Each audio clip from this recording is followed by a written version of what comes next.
Hi guys, how's it going? Welcome in. This is a channel. Welcome to the It Gets Better Project channel. I'm Dad, and today I thought we'd play Sunhaven. This is my final It Gets Better Project stream for this leg of the year. It's been a fantastic journey so far. We have done awesome stuff. Awesome stuff. We made different pride flags in Disney Dreamlight Valley and turned them into beach towels. What else have we done? We talked about Gay Day at Disney Parks while playing a theme park making game. What's that? That was fun. Never seen them before. That's okay. It's okay. We also talked about how much our community just gravitates towards, you know, the horror genre in general, and sort of like the intersection of that wonderfulness as a whole, as a wonderful whole. And we also got to chat and hang with the wonderful Just Right. Sorry, I got ice cream.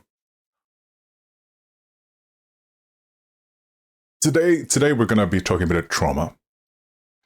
But obviously it's not all about, hi, Doll Eyes, welcome in.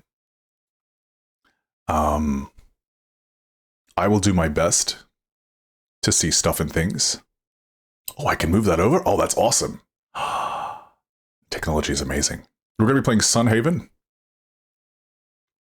Let me know your coming out stories if you feel comfortable with telling that. We're going to boot up Sunhaven. For those who don't know what Sunhaven is, it is a cozy, creepy, cuckoo, crazy farming sim. And I've been working towards something very amazing, but I lost an hour of progress, and haven't touched the game since. Let's get stuck in. Ice cream. Adam, how was stream? Tell me about it.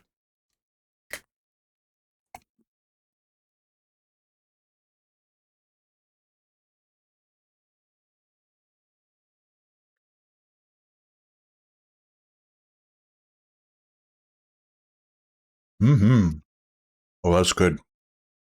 That's very good. Oh no! Oh no! Where's the game scene?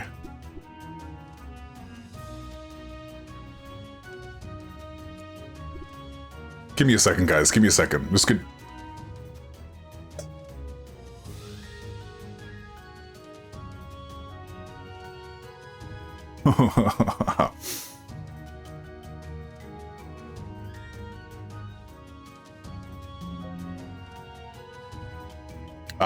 I see what the problem is. Dun, dun, dun, dun, dun. Wrong scene, wrong scene. You want coffee and donuts? I believe there's a recipe for that in this. Welcome in, Hellion! Also, guys, feel free to follow the It Gets Better Project channel. There are an amazing collection of creators, all part of the rainbow.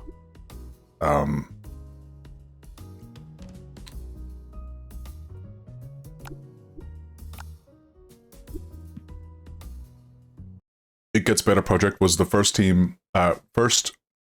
organization to accept me as queer and indigenous,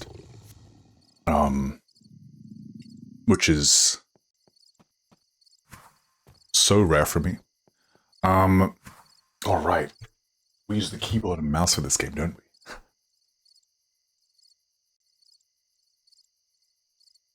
we? Yeah, I have hopes for this farm. Obviously no hopes today, because this is a... You have to re-farm everything day. But it should be fun. How does audio sound, by the way? Can you hear the game? Can you hear me? Do we all sound good? Hi, Neil. Welcome in. How's it going? Hi, hi. Hey.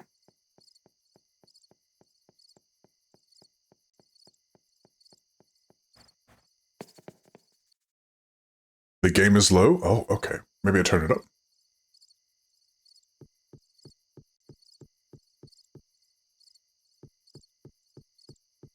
Okay, don't judge my house. It's a work in progress, okay? It's so sad, isn't it?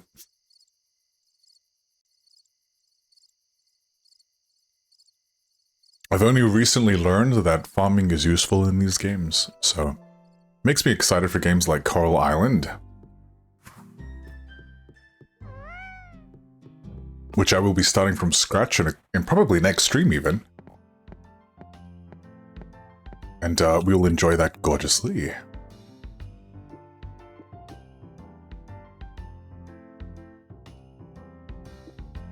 We'll keep that all. Alright, let's water our crops for the day. See, wrong way, wrong way, wrong way.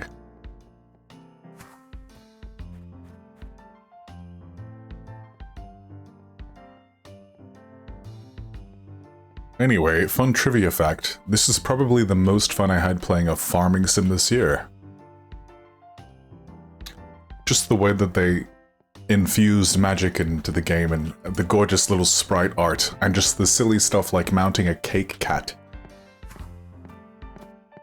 And air dash cancelling. And how silly that looks. So yeah, this, when it goes to next fall, which I need, I'm going to turn this shred into a big giant pumpkin. Unfortunately, it needs 2 foodstuff pumpkins to be able to manufacture. And you can only grow those in fall, I do believe. So that's, you know, that's the worst.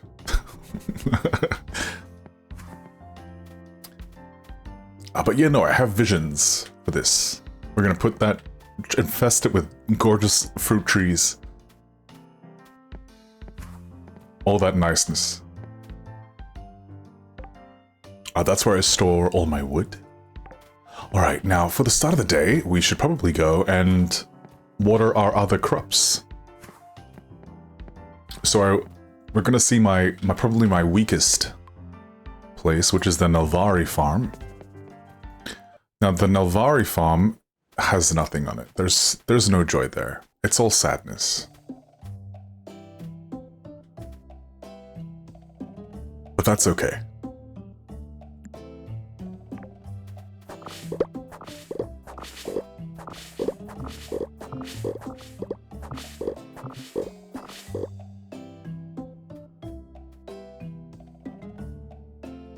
That's all that matters. That's all that matters right there. Okay. Store that gorgeousness in there. And we'll head out, shall we?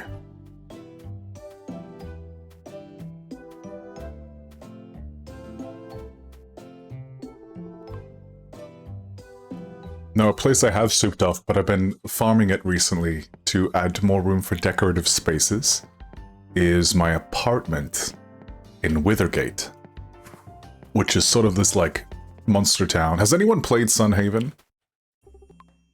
Am I speaking gibberish?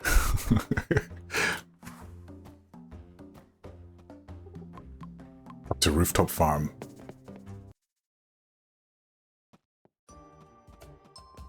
Okay, yeah, lots of barren ground here from where I've harvested. That's okay. Oh, there's lots. Oh, wow. More than I thought. Yeah, so we'll see how this whole pumpkin thing goes. We'll probably plant more stuff there in time.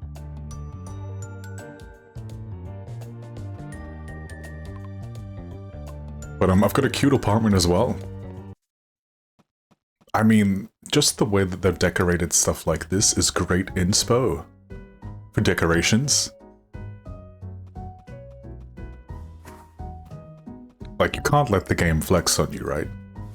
But it really does in multiple locations. This is my little apartment bedroom. It's a bit barren right now because I've been migrating everything over to my main farm. But then the pumpkins happened. And the pumpkins ruined everything. Alright. You didn't realize this was... Yes, the multiplayer is very fun too. So might be an idea to get it. Mayhaps.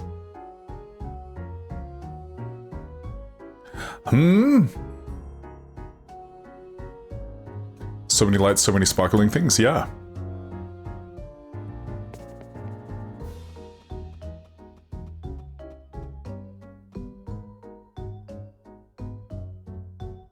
So good. Solid game. I love this soundtrack. My only issue with Withergate is that you can't expand your apartment to even larger size. Or else I'd make it my main place.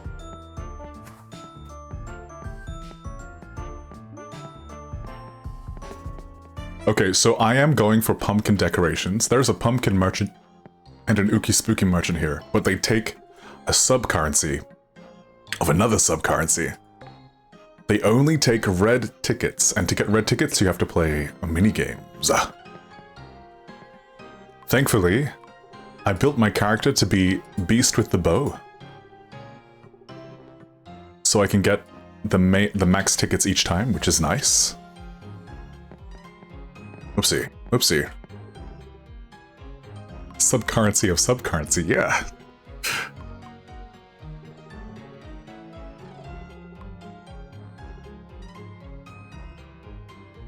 How are you, C-Dub? Welcome in.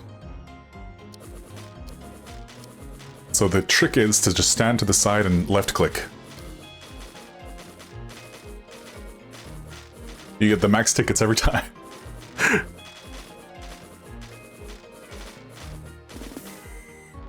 But you probably don't even need to sidestep, to be honest.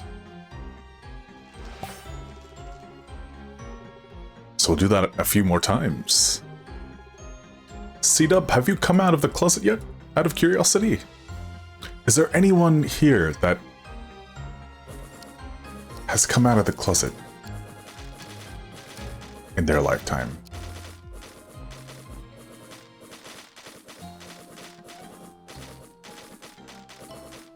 Hey Felix, how's it going? You have come out? Interesting. I was outed. I was outed, unfortunately. I've since come to be more comfortable and change that and turn it into a coming out. Now that I'm at peace with myself as a person. You might have, you can't remember?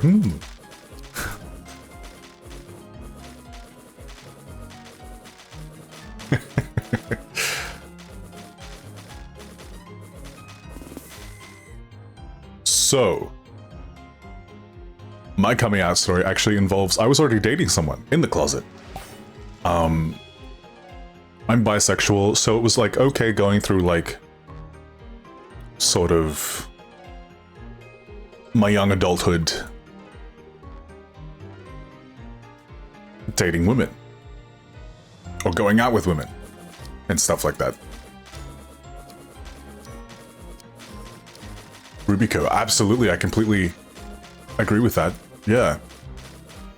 You're not wrong. Coming out isn't a one-time thing. You have to come out to pretty much every time you meet someone to some extent. That is so true. It's one of those moments where we do live in a society that is not made for us to just be able to just be, right? In most locations of the world.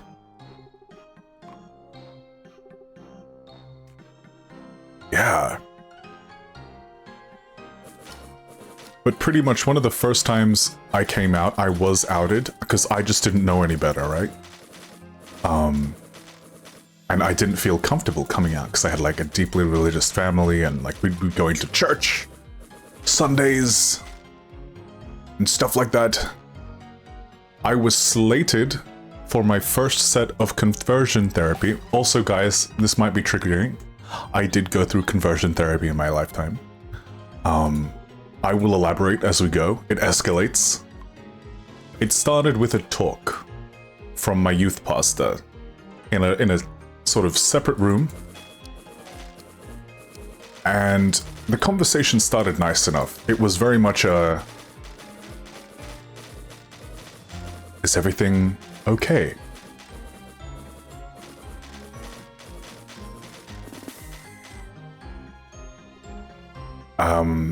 Because I was avoiding going to youth group. Because I knew something was... At the time, I felt something was wrong with me. It's kind of wild. Oh, every day I think about it. It's kind of why I just sort of default to like calling people they, them. Unless they specify. Because then it hurts nobody, right? It started with that, anyway. And that would escalate into more conversations I would have years down the road. Well, see, everything okay? But yeah, no, I had sort of reached an adulthood. I was in uni. I started when I was 19, and I was kind of like a bit more fruity. I get asked questions as like, why is that person your profile picture? And, oh, not profile picture, like phone background. And I would be like, I don't know, because I generally didn't know. My only real sort of exposure to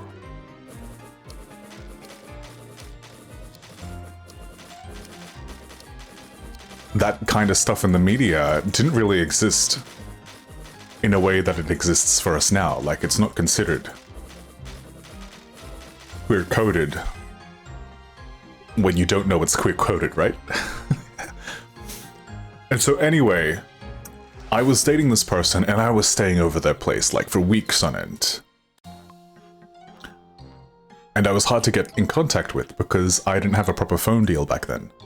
My mom had called my housemate who said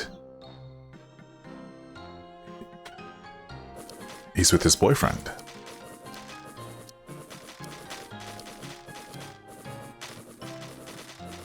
And that is sort of when it started. Yeah. And you think it's gonna be friendly enough? It's like, here's a chat. And it was friendly enough. Look, family's weird. I still talk to my mother today. On and off. But I'm still in contact with my mom. Family is weird. Alright? Don't judge me. People aren't the same people that they were yesterday. I always have hope that people aren't the same people they were yesterday. Until I'm proven otherwise.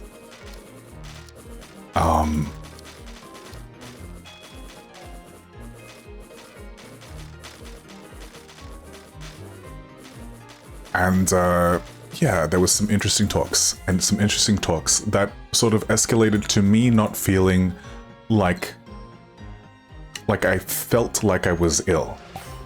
I disappointed my family.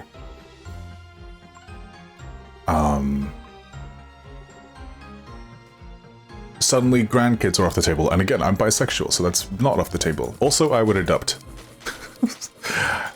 If I was in that position to see someone through their lifetime. Which I'm not. No. I'm a live to paycheck kind of person. But anyway, that's when it started getting like really dangerous. I don't know, and you don't have to out yourself unless you feel comfortable, but I actually went to conversion therapy. On and off for a long time. And it's dangerous there.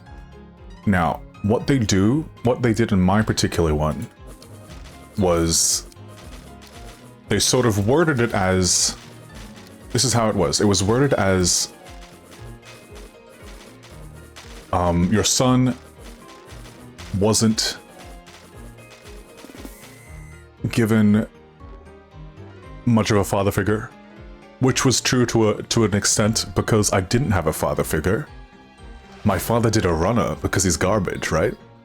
And so it was like a solo mom. So I didn't have a father figure, and I craved a father figure in my life. So I seek out men to have that. Also, this isn't true, by the way. This is just their minute pitch, right? This is their minute pitch. This is not anything I believe these days. Of course, back then I was like, oh yeah, no, something's very wrong with me. I need to be cured.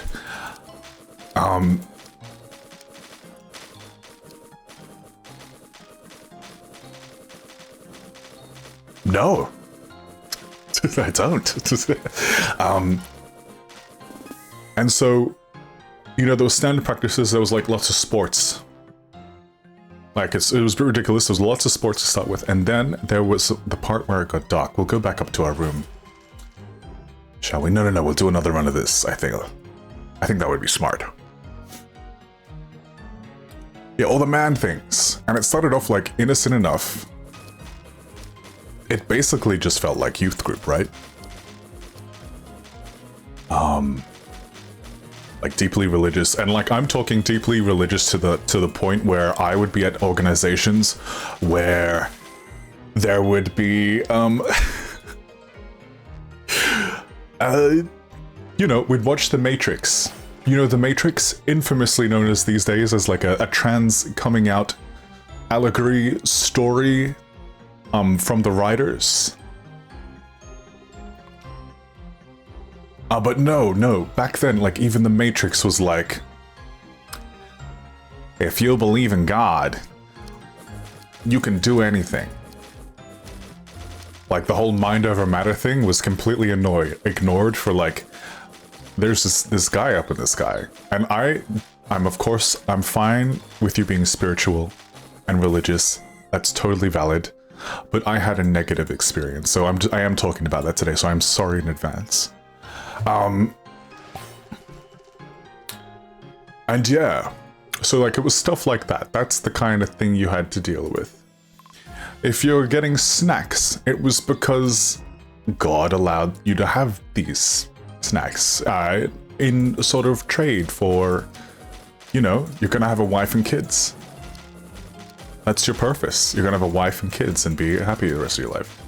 You don't put much stuck in what people want you to be. Your family is diehard Catholic. You feel this? Yeah. Which is always why I'm like, anyone who recommends someone to come out, if they're dying to come out, make sure you're safe first, yeah? Make sure you're in a safe situation. It's gonna be hard, but if you're in an unsafe situation and you come out and it's not a safe situation, stuff like what happened to me happened. I'm in a good place now, but like also, I do play video games quite a lot, and I don't sleep that much. So what is the truth?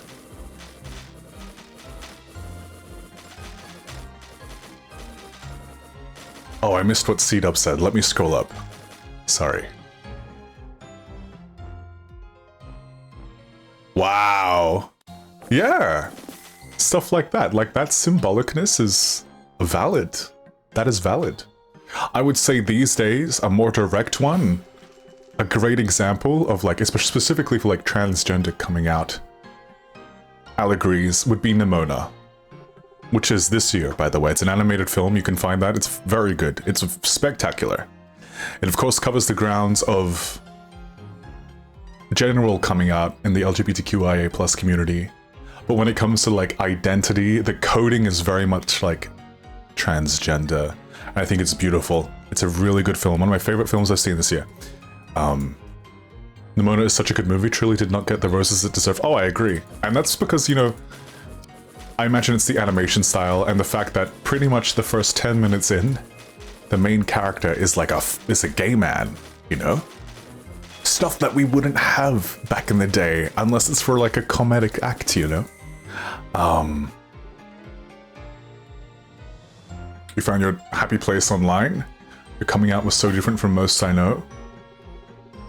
That's valid. I didn't find my happy place online at first, until I was more aware that online can be a place to sort of do that. Ease into stuff like that. What ended up being is that I moved in with a bunch of bartender housemates, and they're like, they've seen it all, so they're very much accepting. Anyway, so that's how, you know, conversion started out for me. It was sort of like mask it up. But also, of course, you feel like when you're trying to get well, the best thing to do is be honest.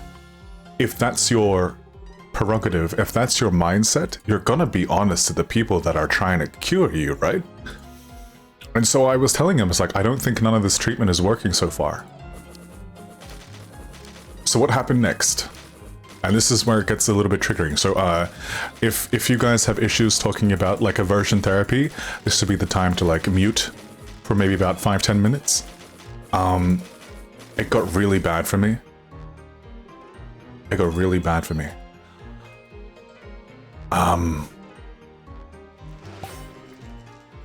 They take you to a room, and it doesn't look very professional. It wasn't quite a shed, but it was out of the way. It was out of the way, and I'd never seen the room before. And there was a chair. There was a chair on the wall.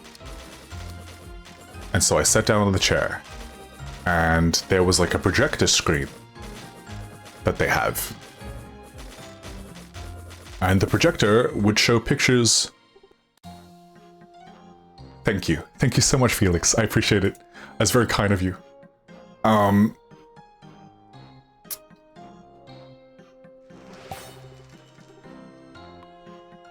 I should really learn those kinds of functions, because I don't think I've actually learned how to make announcements on my own channel yet. Anyway, they sit you in this chair, and there's like a slideshow. Like, it's innocent enough. By the way, what I'm not saying is that there's a rod in my left hand, okay? There's a rod in my left hand. Oh, let me read this. 1 second, 1 second.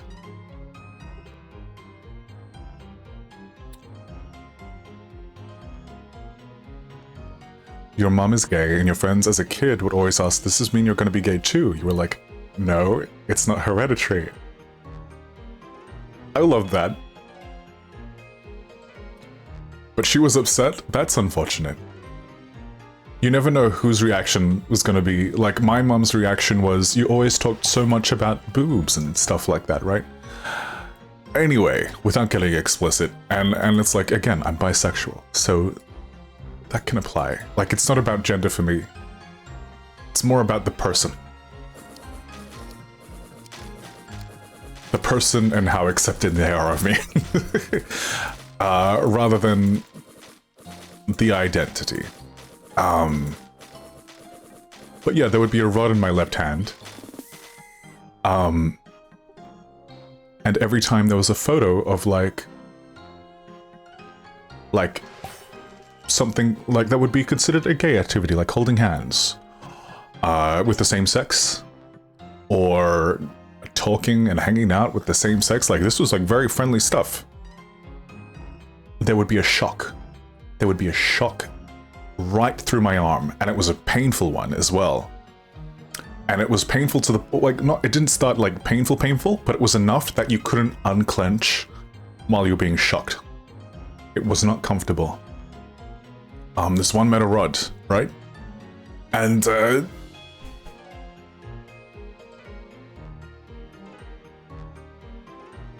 yeah, stuff like that. Or it'd just be like a photo of a male model. Sure, a photo of a male model. That would also be a shock. It would be a not very pleasant, painful shock. And that was all well and good. I thought the session would be over. This was my first session, by the way. The first of many sessions over many years. Just because I hadn't healed from that. I'll elaborate in a second. There was another rod in my hand. And the shocks escalated. Now there was no escaping this scenario because I couldn't unclench with either hand. And I was kind of like sort of set to endure. Like, it wasn't shock therapy, like they put a thing on around your head, like it was an electric chair. It was like aversion. You see two men being happy with each other? That's not something you should feel good about. Here's an escalating electric shock through your body. Yeah, not fun. Not the fun stuff, not the fun kind of stuff. And that kind of mucked me up over the years. And I'm talking to the point where I thought my whole existence was wrong throughout the years, right? There would be scenarios where, oh yeah, mate, that's not even part of my post-traumatic stress disorder. I thought I was wrong because these thoughts never left my head. I'm like, I don't feel wrong about this, right? I don't feel wrong. And I'm like, I want to make my family happy. I want to make God happy. blah, blah, blah, blah, blah, blah, blah. And that's the thing I'll like chime in a second. They've recently, but not recently, by the way, recently as in the last couple of years, they've banned conversion therapy across most of Australia. I think it's still legal in like a state or two. But that doesn't stop the practice. That doesn't stop it. It just makes it more dangerous and more secret. And I'm not saying they should regulate it by making it legal. I'm just saying they should do more than just like, don't do it, that's naughty. They should really be like policing it. Thank you, moving on. So that was like a thing I was free to go to and from for many years, throughout my 20s. Throughout what you would argue are your best adult years. And so I spent quite a lot of my 20s feeling wrong. And that extended into like when I was assaulted in my early 20s. I was like, that happened to me because I have these feelings, right? So that's where my mind was from this traumatic, ongoing stuff, yeah?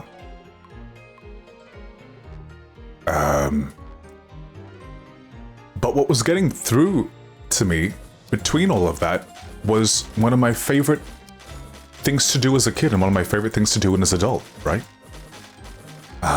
And that was play video games.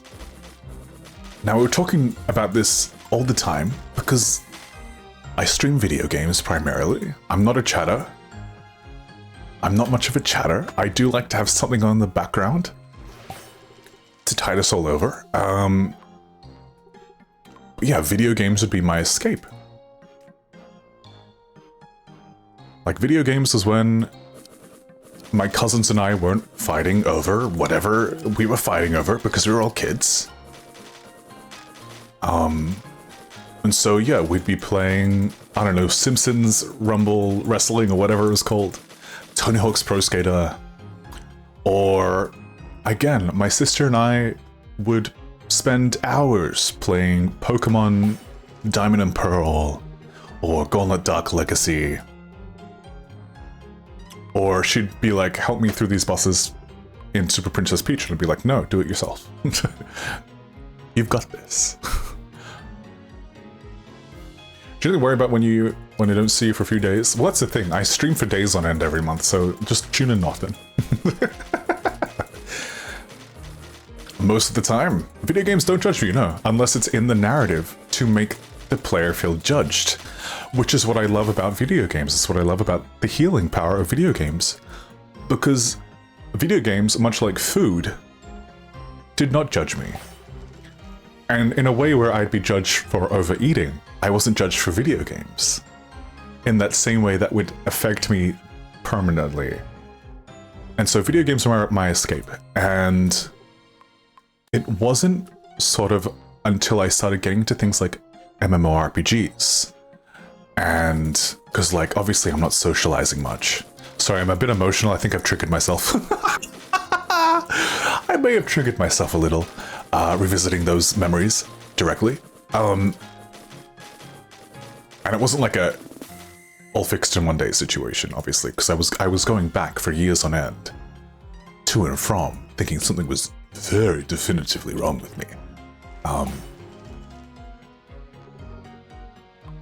I would be like, MMORPGs were my social circle now.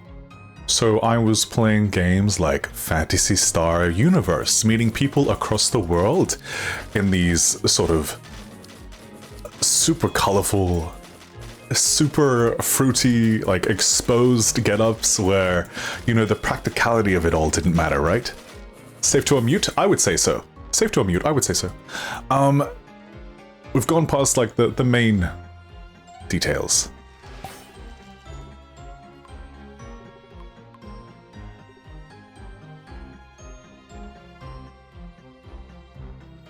And, wait, I've lost my train of thought. And you know, in a way, it was sort of like what I was going through at the time. I was revisiting these communities on and off, except I was doing it on my own time, and something that I only enjoyed, right? Like when I went into video games, the only regret I had was Oh, I shouldn't have spent that much money at the cash shop, right? What a silly goose. Fantasy Star and fancy outfits, yeah. Or, well, my first MMORPG, that wasn't RuneScape, which was Conquer Online. You could play as these Taoists, who wore these super ceremonial, elaborate, big outfits, Maple Story, where you could look like, you know, your vaguely queer-coded characters in whatever anime you're watching at the time. You know? To circle around the topic of MMORPGs in my life and how that was healing, animes like .hacksign, which I don't recommend, it's kind of boring, nothing happens in there. But I was more obsessed with the fact that it was an anime about MMORPGs. And that focuses on a character called Tsukasa, who could be perceived as someone who doesn't know their identity and also is fighting hard to just be at peace with themselves and be themselves, while also having to factor in that it's never just that easy. Like, you have other people to consider, you have the world to save, you know? Stuff like that. I love video games, like on a level that is very much appreciative. Like, video games are life-saving to me. They are the catalyst for probably some of the best moments of my life. .hacksign's music is incredible, yes. Yes. And, it wasn't until... Oh, where was I going with this? Where was I going with this? You know, games like Guild Wars happened. Again, another game where practicality is kind of thrown out the window and you don't really have to be structured into these sort of binary situations and heteronormativity, and that's normal, right? Anyway, where was I going with this? Oh man. Timey-wimey, wibbly-wobbly, years on and off. I started really connecting with Mass Effect, the Mass Effect trilogy. Who here has played Mass Effect? Any Mass Effect? Who's even heard of Mass Effect? There we go. Surely you've heard of Mass Effect. You played them all? Fantastic. Favorite trilogy? Yeah, welcome in, Selcha. We should probably stop farming this. We've probably got a billion, majillion, million tickets. Heard of it? Fantastic. You're currently playing through the Mass Effect games. Nice. My favorite is Andromeda. That's a story for another time. That's, again, you know, the choices we make aren't always the best choices, but they are in our power to be our own best choices.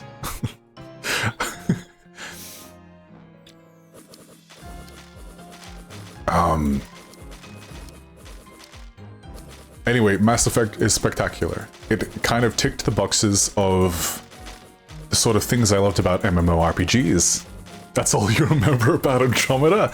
I know, I have a weird affection for Andromeda, and I just want everyone to know, when that new Mass Effect game comes out, just remember that Andromeda has happened, okay? It is canon. It's gonna be like the Dragon Age 2 to Dragon Age 3 thing. Dragon Age 2 happened in a big way in Dragon Age 3, so... You guys found they misunderstood what most Oh yeah, that's a big problem I have with Mass Effect 3. That said, my praise specifically for this whole coming out story comes from Mass Effect 3 specifically, or I should say across the entire trilogy. So, you know, it's ticked all these boxes, MMORPGs, character creation. You kind of create the avatar you wish to represent. You can either be voiced by someone who really struggled to get the nuances of Commander Shepard for the entire trilogy, or you could choose to play as Jennifer Hale, or voiced by Jennifer Hale, FemShep, and stuff like that. My first playthrough was with FemShep, of course, because I just loved the way some of those line deliveries were. Like, I've had enough of your disingenuous assertions. Whereas, like,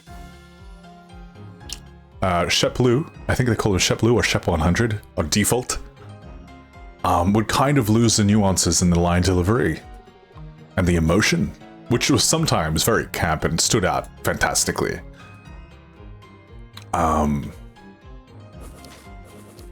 Oh, they're not. So there's this whole side plot. We'll get into that in a moment, but the side plot with the benefactor and the fact that the teaser trailer shows Liara in the matriarch phase. Liara is a big part of what happens in Andromeda, but you don't find that until like a side quest, and we're probably meant to find that in a DLC. But anyway, let's buy some decorations while we continue. And so Mass Effect is this fun journey, right? Where you're going from point A to B, saving the galaxy. That's not the fun part of it, though. The fun part was the fact that, ooh, we're nearly out of things already. Jesus.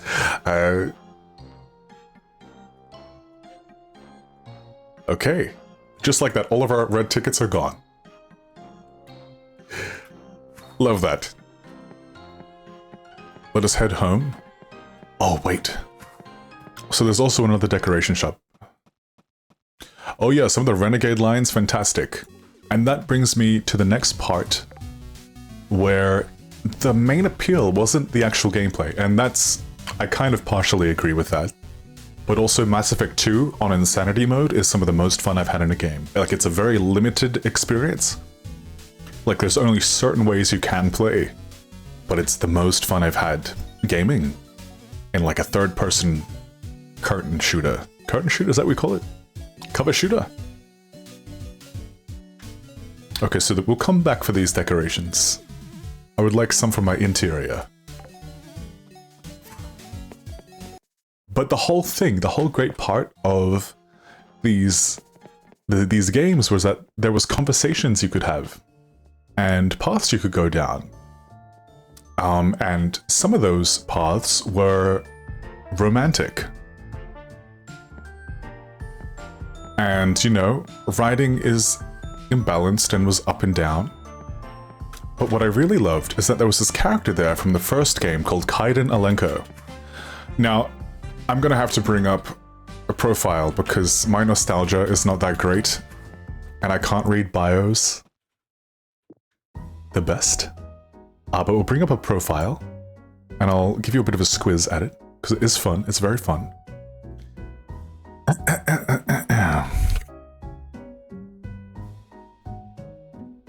Now, Kaiden Alenko, in the first two games, is locked to being romanced by Jennifer Hale's Shepard, and not Shep 100.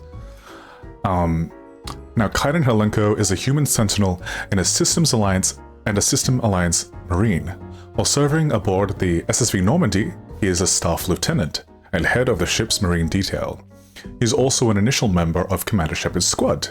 He is your resident biotic, essentially.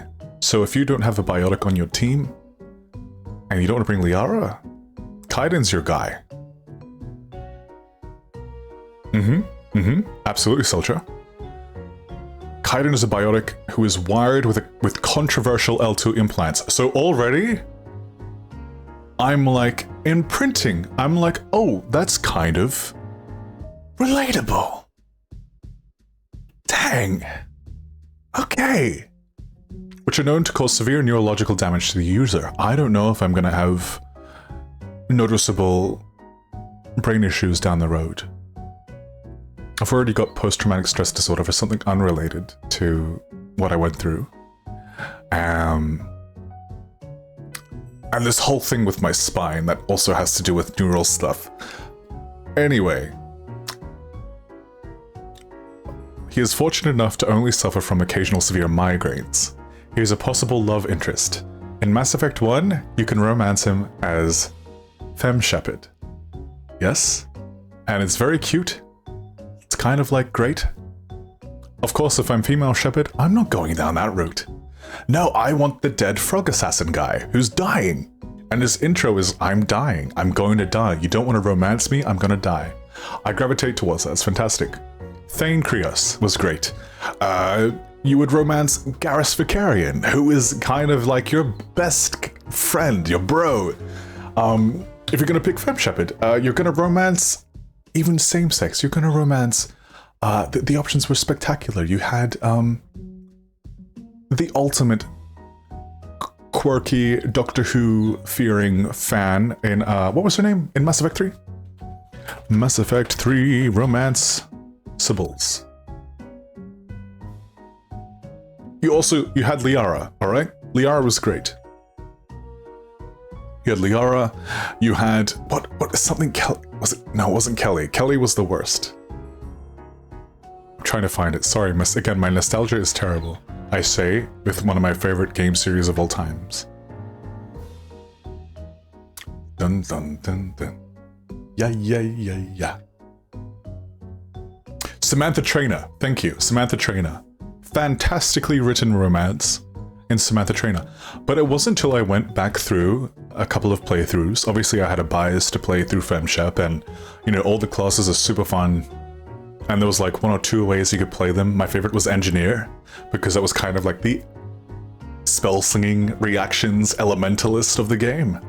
And Vanguard, who was this spectacular charging shotgun unga-bunga situation there, which is also really fun. Anyway, yeah, there was Samantha Trainer for Fem Shepard. And, you know, in Mass Effect 3, Shepard would get, Steve Cortez. Wow, Steve Cortez. Who is kind of like, I would say, this is a critique. I feel like they're not really well written. You're kind of sloppy seconds. Maybe a bit too real. You are sloppy seconds. I have been. Guys, if you are looking to date other men, don't do it through Hinge. They've just gotten out of long-lasting relationships, and Hinge was not made for the queer community, unfortunately. It was made for the heteronormative experience. Anyway,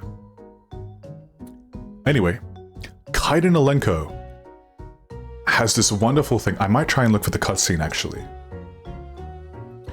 There's this wonderful conversation he has with you in Mass Effect 3 if you're a male Shepard and you are sort of, you know, becoming affectionate, looking to romance, and it's probably somewhere in this video.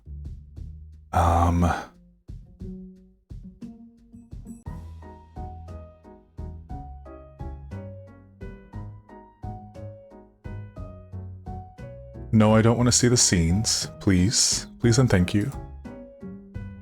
I just want the conversations. Thank you.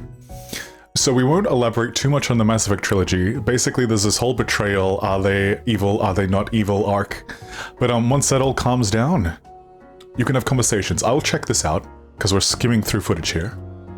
But it matters. You're talking about a demon.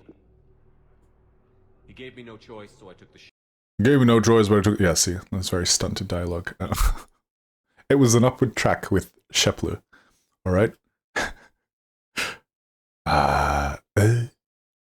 Fast forward. We fast forward. Oh, this is Citadel. Okay, so there we go. I think this is the conversation here. I'm glad we're taking the time to do this. I could use a sanity check.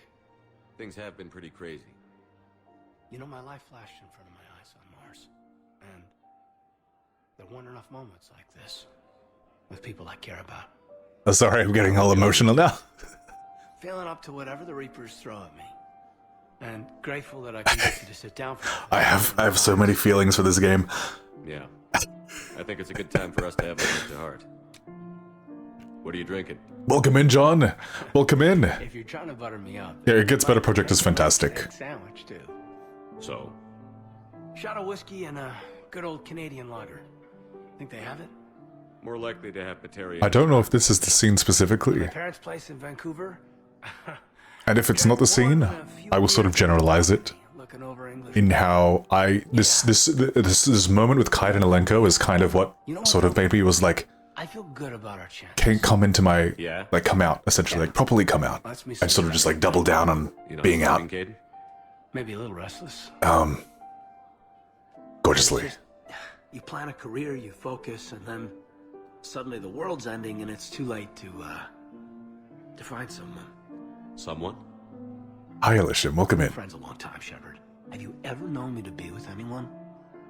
I guess I'm just choosy or patient or...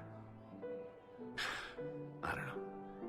Maybe what I've never found and what I want is something deeper with someone that I already care about. That's what I want. What do you want?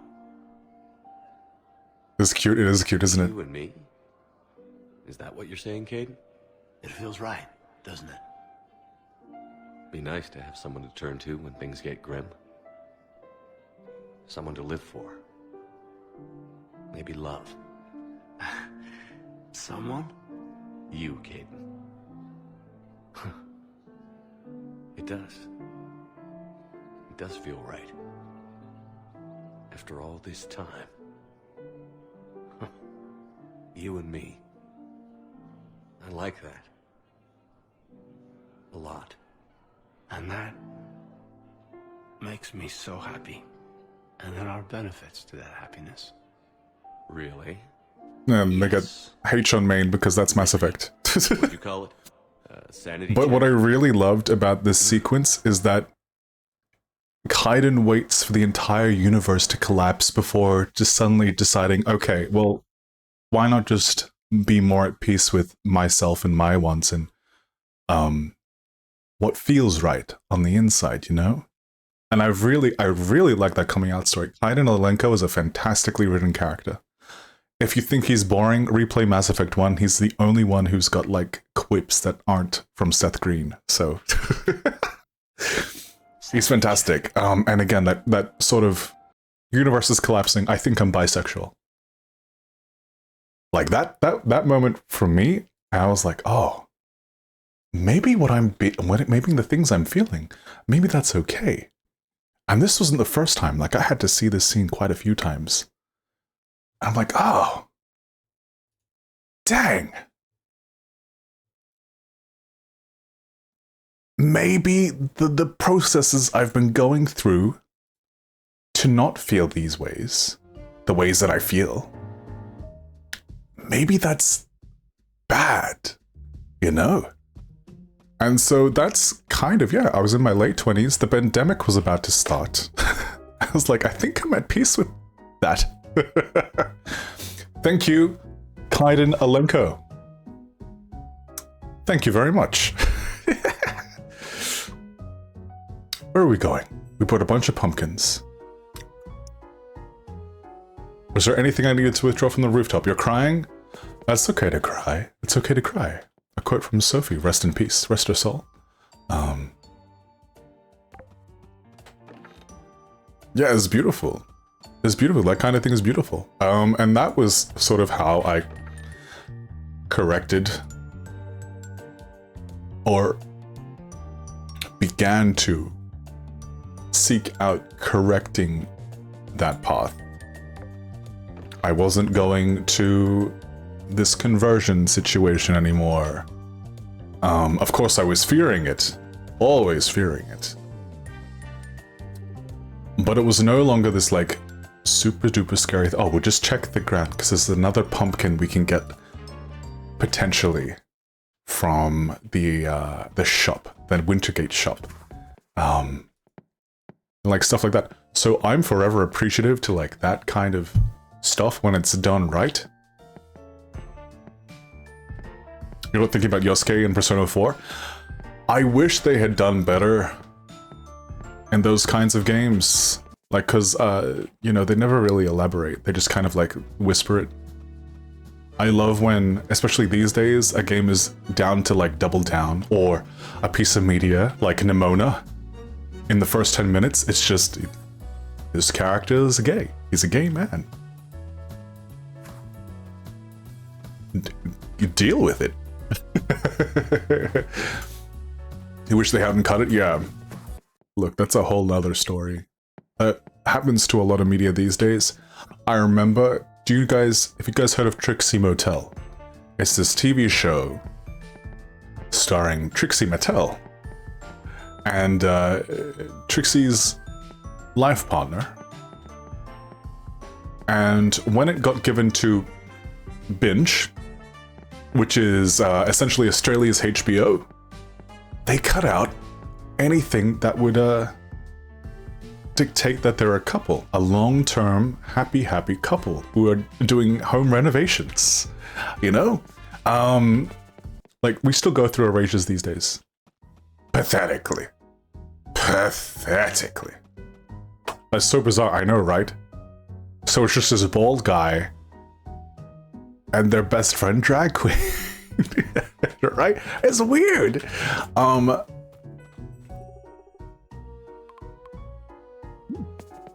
Seriously, so weird. I know, right? Weird. Unneeded as well, you know? Just make it gay. If they're gay, let them be a gay, you know? It's easy. It's easy not to bring harm to a minority just by letting them be, you know?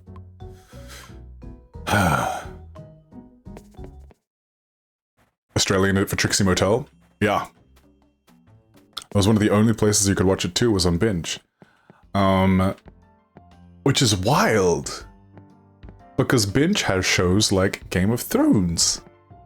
And, you know, Lovecraft Country had same-sex representation too, so I don't know what was the exception with Trixie Motel. Let's check this out with more pumpkins, shall we?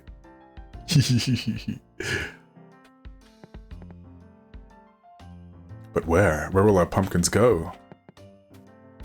More along here? More along the bank? I'm gonna need all of the pumpkins to be paying attention right now. Good. Good. More pumpkins, more. Heck yeah. Again, I don't think we're gonna get to fall on the stream because it's still winter. Which means it's essentially a bunch of seasons away. But that's the goal. Bunch of pumpkins. Painful amount of pumpkins.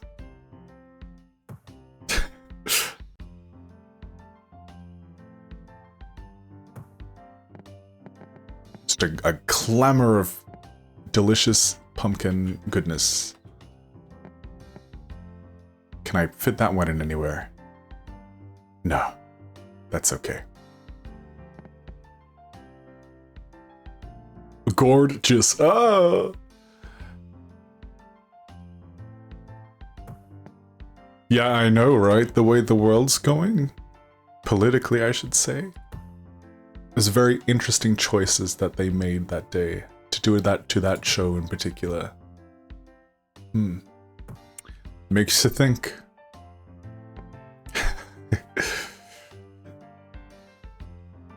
But hey, all we can hope is that, much like how I said earlier, that we're not the same people we were yesterday. That's the same for them. Also, sorry for crying before. I can't do it on command. It just happens. It happens when I get emotional about something. Mass Effect makes me very emotional. Like, unreasonably emotional.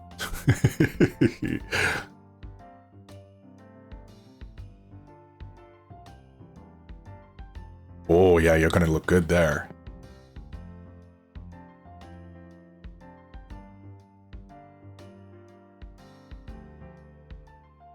Oh, this is gonna look so nice at nighttime. I can't wait. I genuinely can't wait.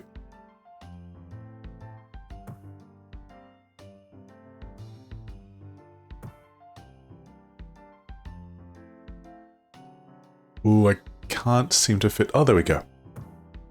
Beautiful. Don't apologize for showing emotion. I know, Collier Jepsen is so talented. I agree. I agree. And yeah, I guess for the rest of the stream, we just vibe. If there's any questions you have about coming out, keeping it safe for work, but sexuality as well, you know, I'm happy to talk about my experiences at least.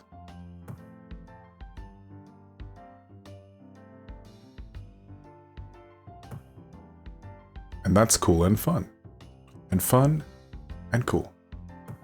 Oh yeah, you look good there. You look really good there.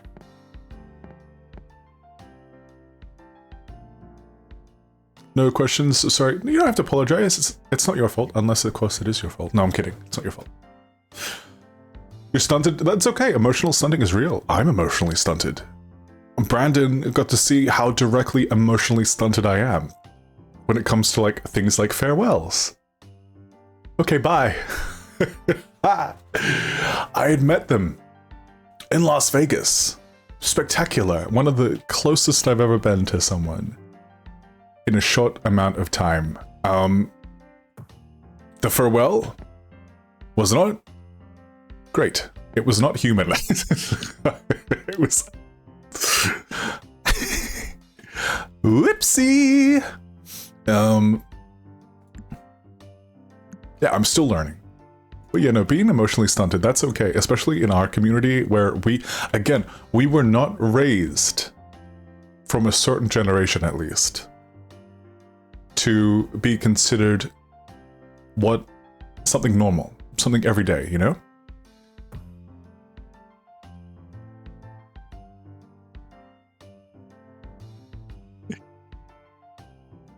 Oh, I'm sad I don't have any. Oh, I do. Oh, there's more leafy green pumpkins. Beautiful. I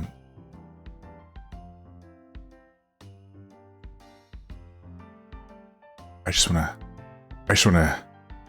No, we're gonna try and reposition this one here.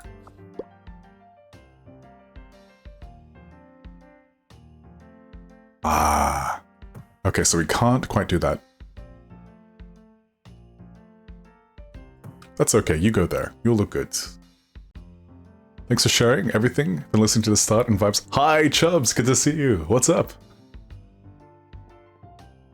Goody goody gumdrops.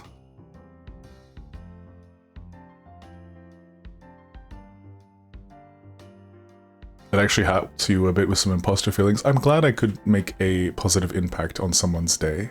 Rare!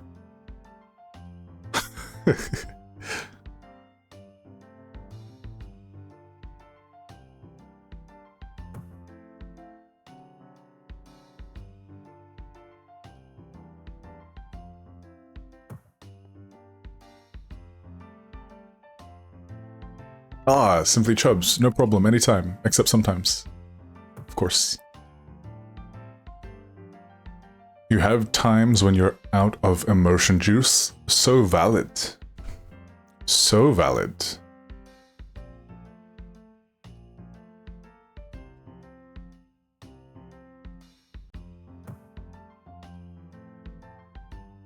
You like pumpkin pie, but store-bought pumpkin pie is always terrible. We don't really have pumpkin pie in Australia. Like, some of the things I would be trying in Las Vegas were first times for me. I'd never had pumpkin spice, which we do get in Australia, but it's seasonal. And I live in the middle of nowhere, so not in a country town.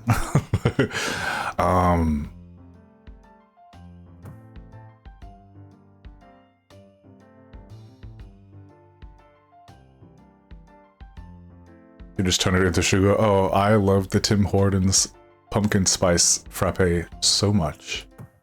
It was delightful. One of the first things I ate off of the first plane flight I had. Oh, yeah. Never forget that.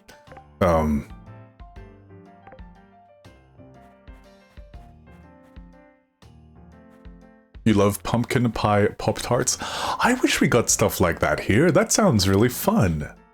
No, in Australia, you got, like, if you can find them, they're usually they're like in the upper shelf where no one's gonna see them. And they're so expensive all the time. You get the chocolate, you get the cinnamon, you get the strawberry, maybe the cookie. Should send you a care package?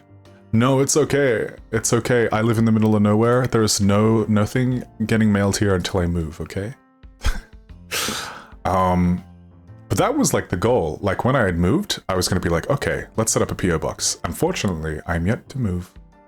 And that is okay.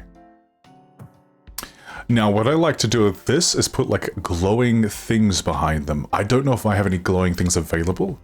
We may have to head over to my apartment storage where there might be some glowy things.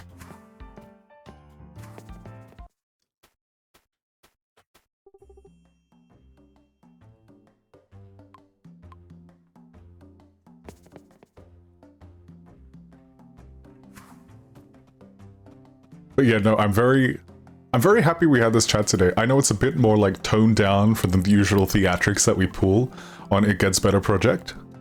Where we're having a blast. Again, making that video for you guys, so much fun. So much fun.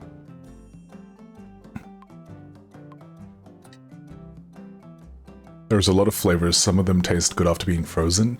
You know what I love frozen in regards to like American candy is Reese's Peanut Butter Cups. Frozen, that shatter, that cold shatter of the dark chocolate and peanut butter flavor. Ooh, heavenly. Now I think I might have some stuff in my storage that can be used as decor. Or maybe I've taken it to the other farm. Decor! Oh, there we go. So this witch lamp, I believe, glows in the dark, which adds a nice ambiance to our little pumpkin van.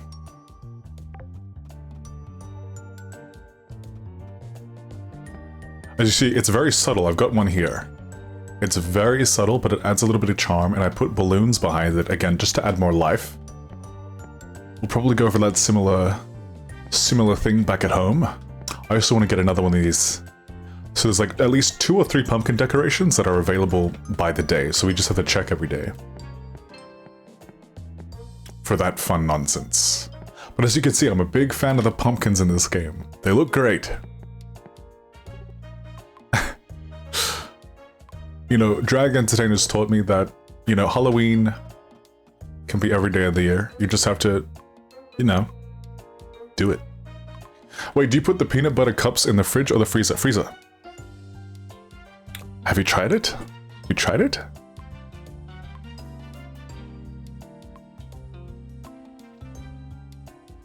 I think most candy bars taste better if you put them in the fridge. To an extent, I quite like sometimes the melting chocolate effect, the creaminess, and the amplified sugary sugar flavor that kind of gets muted in the fridge.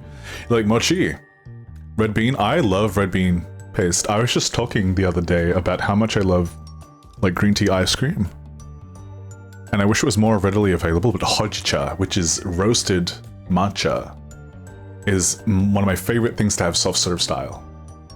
You can try it. Look, I'm probably overselling it, but also that's why I'm a streamer and companies like me, because I oversell things.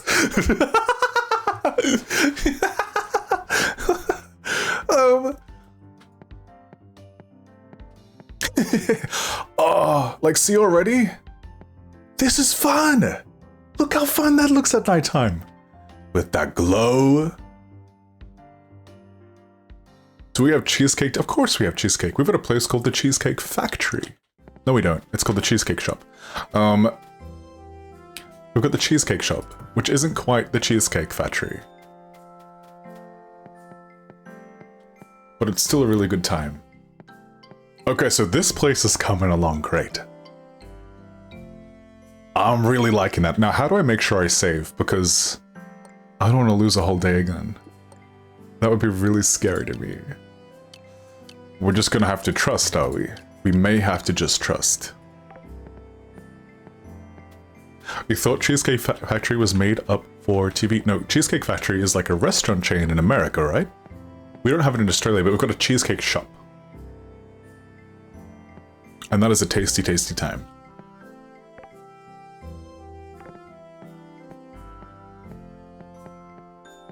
You know what? We don't have any, like, collision on the witch hat pumpkins yet. There we go. Now we're getting spicy.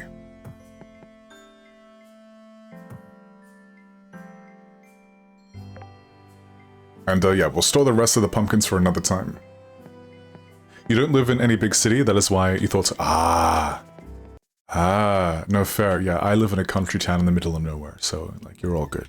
I'm what they call outback adjacent. I'm not in the outback, but, like, we've got a big enough population that there's a McDonald's not too far away. Like, but it's the McDonald's. If you want McDonald's, you go to that one. Oh, and there's no McDelivery. Not here. Moving into Outback. Not a bad place to live. Exactly. You get it. You get me.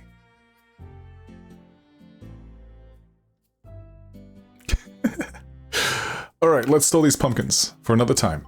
Another time, another chase, another day. Poison apples. Cute. Like, I just like the assortment of decorations. Can we talk about the problem with Disney Dreamlight Valley. No, I've ranted too many times about Dreamlight Valley. I will spare you all.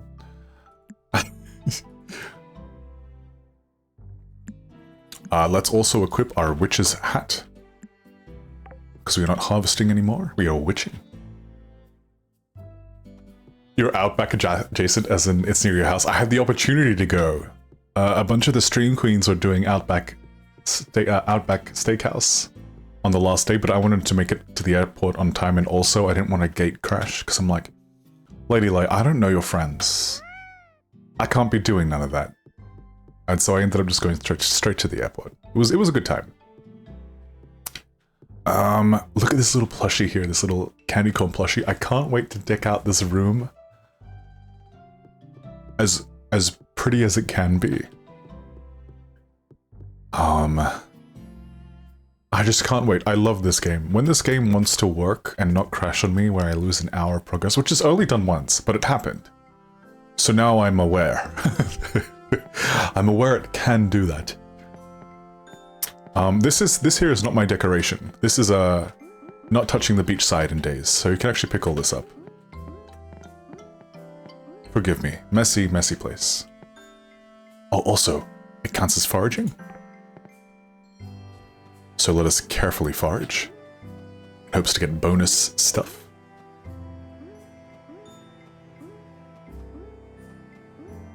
You know, if we're ever on board to do some wonderful work with It Gets Better and the It Gets Better project again during our time here on this planet Earth, I would love to investigate why our community tends to gravitate towards farming sims. But I'd need to research that, of course. Like, that's not something I have the answers for in a day, so...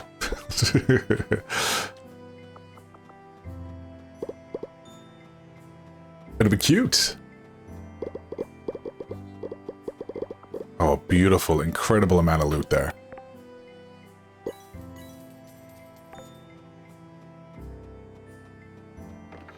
Restore all of you, and sell the rest.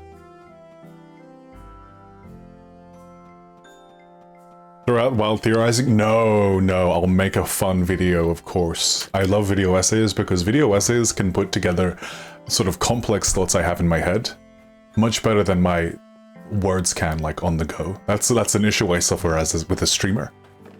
Sometimes I find words hard. And all that stuff. No, so that'll be a fun, happy fun video edit situation there. That hopefully maybe you guys in the near future can look forward to. Who knows? Moving into Outback, not a bad place to live.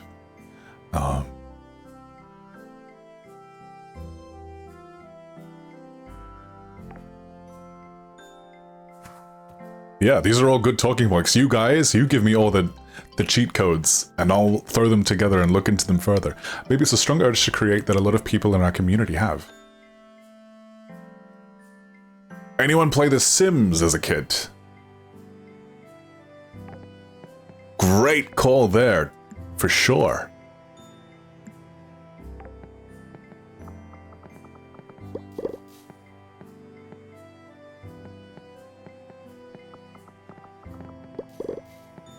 Alright, let's clean up the rest of this frosty beach fantasy.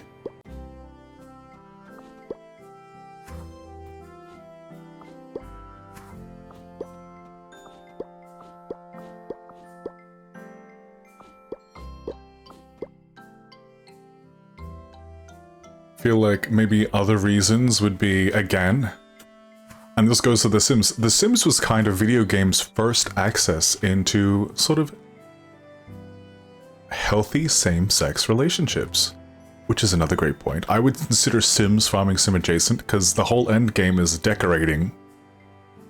Of course, it's not just people management.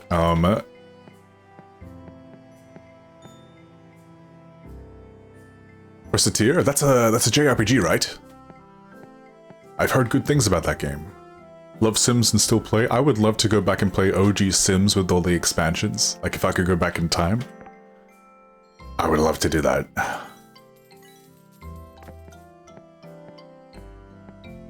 Yeah, Reciteer, you run an item shop and it's also like a hack and slash dungeon crawler, right? I know things. I've done things before. Let's go to bed. Now that's 11 PM. And hopefully this saves our data and we don't lose our data. Or maybe we might.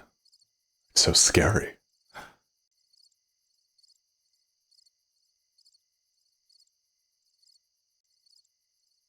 Oh, what am I thinking of then?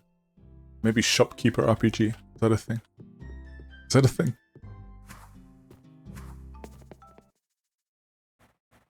Okay, I'm sorry to be God-fearing, but I am going to close out of this game and save and go back in just because I don't want to lose all of that progress again. But you have to exit the game, so I think it saves each time you rest, but also, I don't know that. Let's get harvesting. We'll put on our farmer's hat for a chance of bonus crop. We're harvesting some gorgeous, crisp snow peas made from actual snow. Isn't that crazy? Wow. Wow.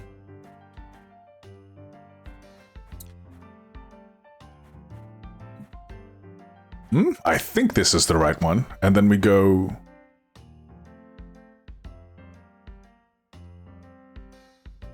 Uh-huh. Okay, okay, good, good, good. Beautiful. Alright, let's exit and then go back in. You did play Sakuna of Rice and Ruin? What is that? Tell me all about it. I'm gonna go be right back. I'm gonna quickly grab, Oh, my Be Right Back screen isn't there for It Gets Better. Wow. OBS updates, huh? We're missing scenes! I will be right back, guys. You guys be patient. I'll be like 2 shakes of a lamb's tail.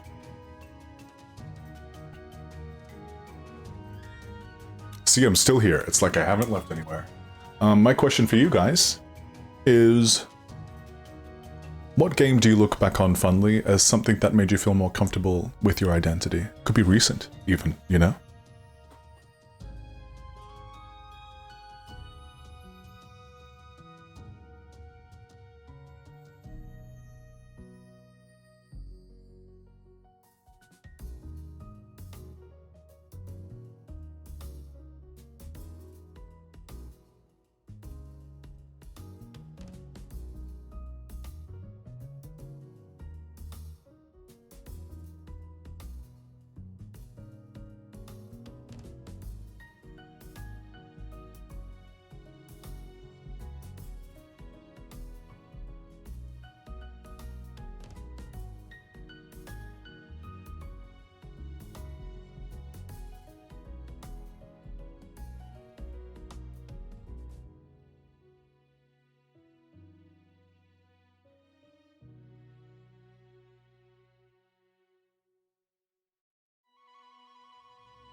Hey, gorgeous, wonderful, lovely people. I have returned. Sorry it took so long.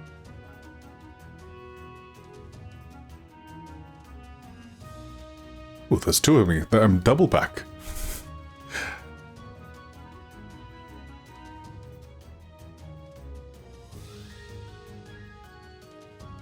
Going to sound so silly. Final Fantasy X-2? Not at all. Not at all. And I'll elaborate while not at all. I mean, there should be obvious reasons. The Dresssphere system was like the opening of your third eye. I love that, Felix. I love that. Unpacking?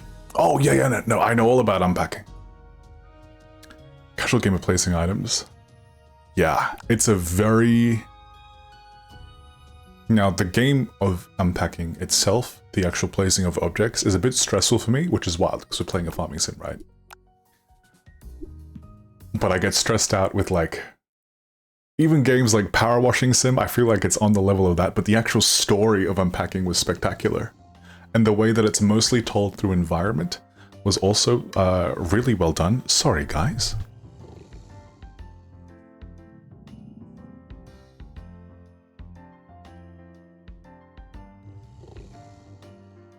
Sorry, there's usually a bird that's about 2 blocks. Wait, there's a story to unpacking? Oh yeah. Oh yeah. It's very LGBTQA plus as well. So, you know, maybe look into it when it's on special next. Or I believe it's also on PS Plus for free, which is fun. You like birds? I like birds, I don't like their interrupting audio. I've got an energy drink here, it's apricot flavored. Yum.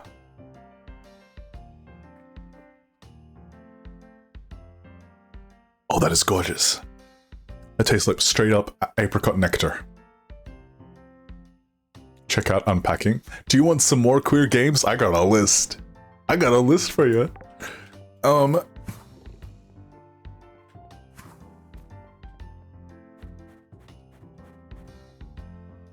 Oh, we should find some seeds. All right, so seeds that we can grow that are winter or fall adjacent, and in a couple of days that we already haven't grown yet.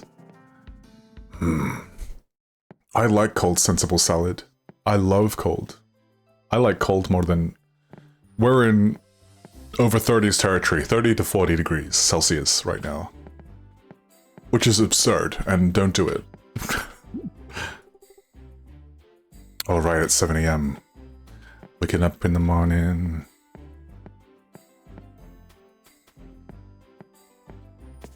I want cold. I just want it cold all the time. Like this? This is great. I want to be in danger at all times. If it means I can wear sweaters. Sweater weather. Whoa! Okay, so as you can see, I don't take too much care of my surrounding areas.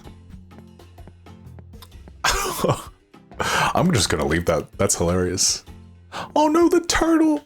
The turtle, the poor turtle. There we go, friend. 13 degrees, delicious.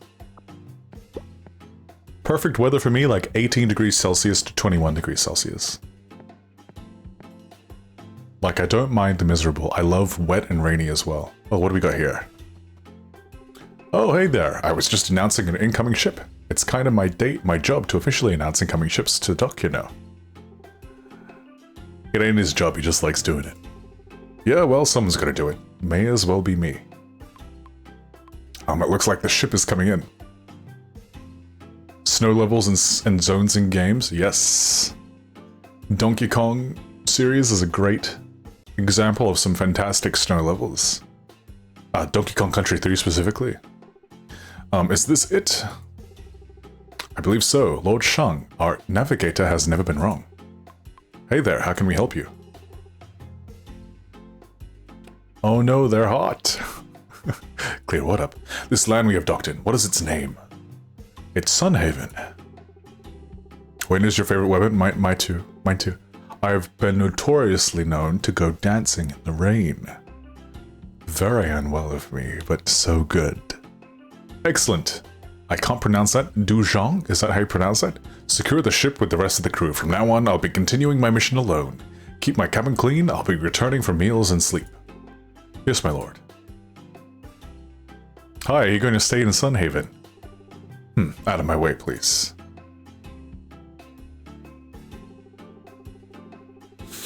What if we grew emotionally attached to someone so distant? What about that? Talk about a capital J. Parks his big old boat at my dock, and then waltzes in like he owns the place. It ain't your dock. Dock belongs to the town. Whatever, it's not in my shop's way at any rate. So this boat is just here, now forever. Well, I guess as long as he ain't here to invade Sunhaven, I got no reason to worry about it.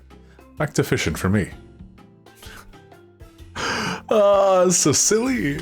I love it. Does that mean you can visit the crew, or? Yeah, what's that you want? I'm Guard. You're part of Shang's crew, right? How are we? Lucky son of a duck. Welcome in. How are you? You first. You first. I just got myself an energy drink and an ice cream, which I should open now. Now, you guys don't have these in America, right? They're called Maximons, and they're incredible. They're like half ice cream sandwich. half coated in like a crunchy biscuit chocolate coating.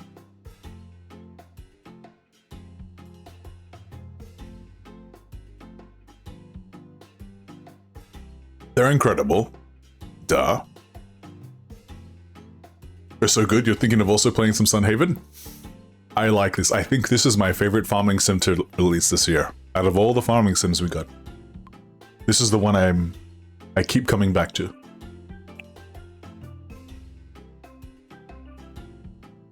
That said, we should have gotten Coral Island, right? So we're gonna be starting a new game in Coral Island this week because the first time I played Coral Island back in early access, I wasn't ready for that style of game. And now I feel like I'm ready for it. You love this one? It's up there with Stardew. I love all the content it's got in such a short time as well. So many new NPCs. And mounts. If you're so inclined.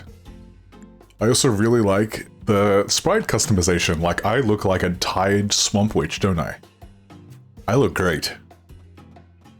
I look phenomenal.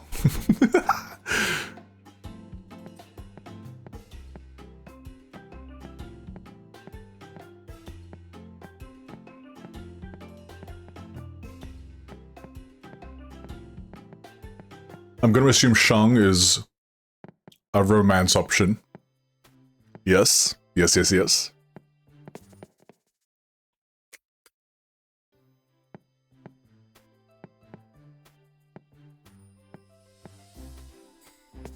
Not last week, lucky son of a duck. I got tempted to actually put effort into my main farm instead of just my apartment building. And it's coming along alright. It could be worse. I think she's doing well.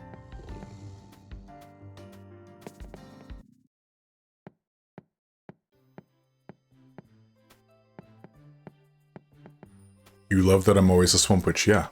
It's important. Branding.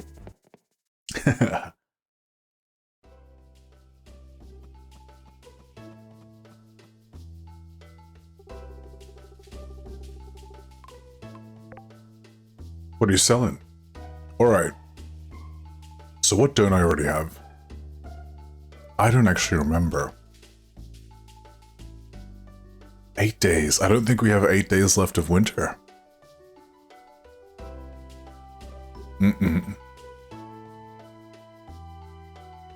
Oh, there's so many options. 13 days? Wow. Okay, we're not growing none of that. Let's, dial it back.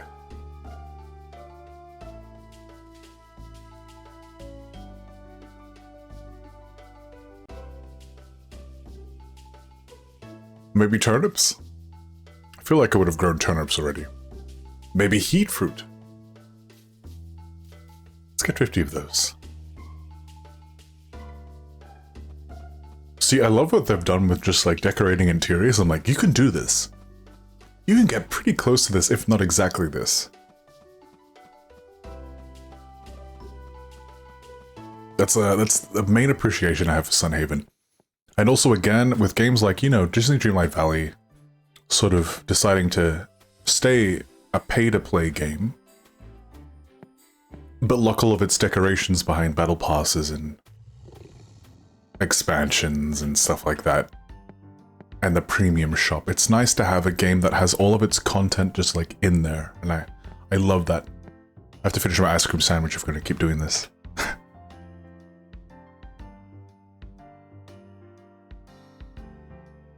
Now, as for Stardew, I don't think I'm ready for Stardew yet.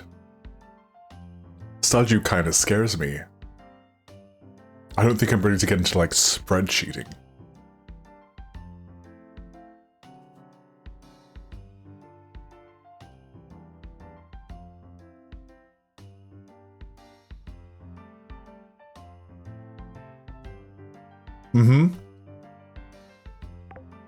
It's huge.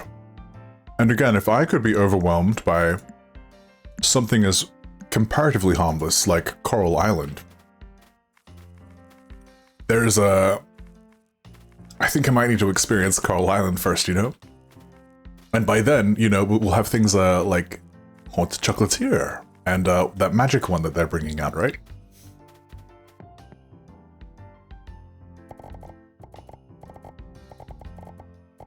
And not only are they giving official updates, they've also got a very healthy modding culture, which I've always loved. For Stardew as well. Oopsie, wrong way. This way. Thank you. Is everything else nice and watered? Good, good.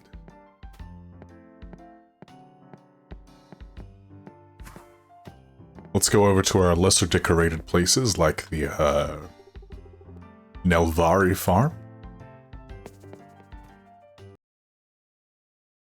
Those are ready to harvest? Nice. Okay.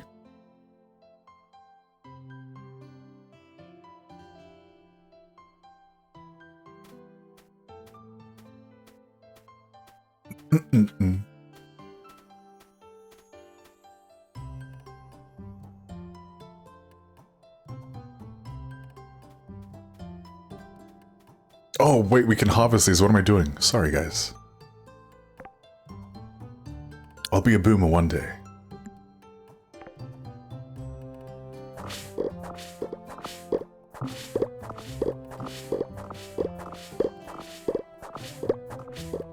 Okay, wind chimes. All harvested and gorgeous.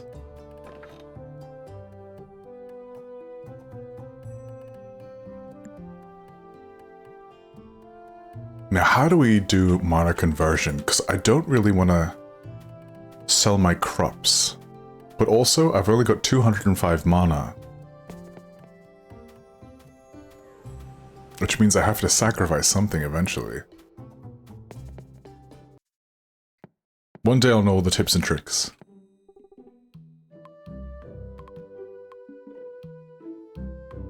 Oh.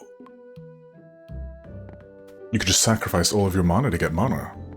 That's cute.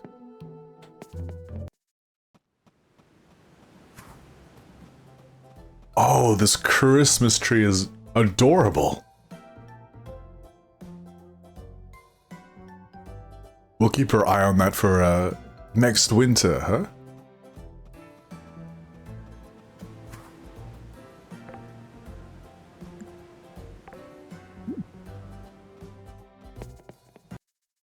Awesome. All right, back to Sunhaven, and then we... Ooh, hello. Found it already, huh? I thought I'd hidden it well. All right, Gerd. Seems like you've passed my test. Well done. I'll leave you with this. Navarre told me that Gorwin has prepared a special task for you. Best of luck with your lessons, and with wising up. Thanks for letting me know. I don't remember what that was for.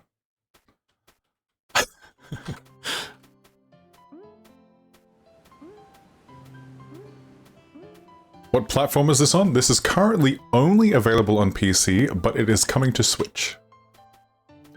I do believe it is coming to Switch in a gorgeous, amazing way. So if you prefer to game on Switch, then that's a practice of patience.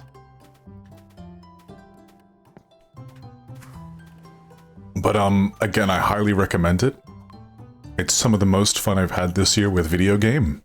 In a year full of incredible video games. The main story and the way that they open up the entire world to you is also very well paced. And again, like the customization options are pretty easily accessed. And the grind is like quite minimal. It's as grindy as you want it to be. It's also like as stressful as you want it to be. Like for example, the default daytime is 20 minutes. You can have it longer if you like, for whatever reason. I don't know why I've got it so long, but you turn seasonal pests and crops on and off and stuff like that. Depending on if you're going for visuals and stuff, which I am. Yeah, tons of... You can make yourself invincible. You can do all sorts of nonsense. It's a good time.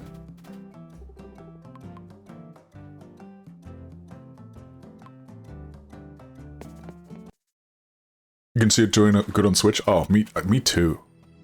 Especially because you know how Nintendo is with their optimization of these games. I feel like this game would run really well on Switch.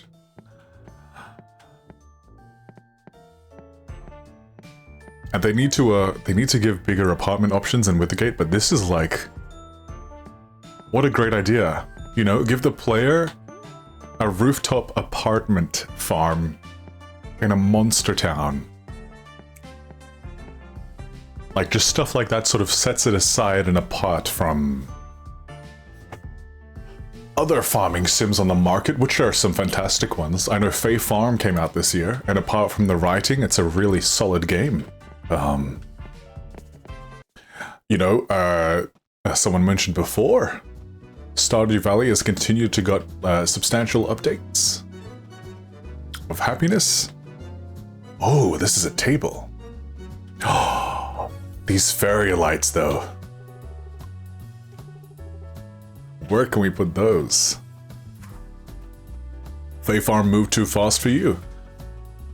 That's why you can slow it down.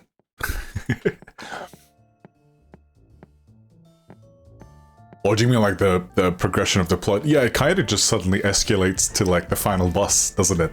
I do get that. Which I still haven't defeated. I'm gonna go the long way and get all the things added to the shrines and that. And just like, I think I also really love Sunhaven because one of my other favorite games that, I mean, it's a different game today entirely, but Maple Story. Maple Story. I love MMOs so much, so. And this very much gives me like Maple Story energy. Up the wazoo.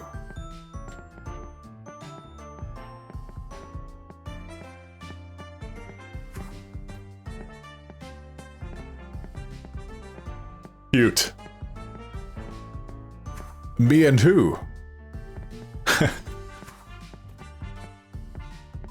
Once you finish the final dungeon in Fae Farm, you're like, yeah, I would really have to be into their crafting meta, which I am, but it's not for everyone, you know? I believe they're adding another sort of act onto their bossy Mao, so that's exciting. I think they might be expanding on like the snow biome, which is super cool.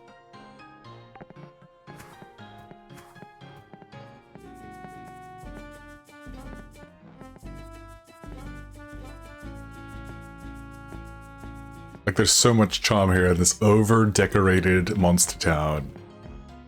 I don't recognize you. Are you new? Ride the Ferris wheel. You want to go around the wheel? Alright, step up into the sky. I don't think I've ever done this before.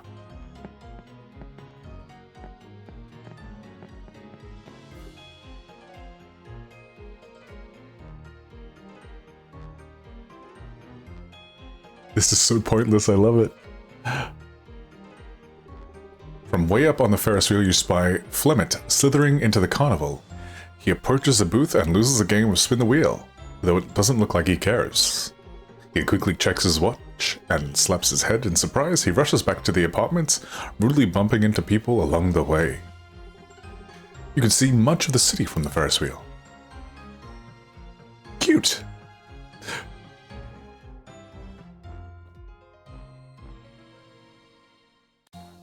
But I do like it. The first time you get a hint of this town's existence is during one of the seasonal events.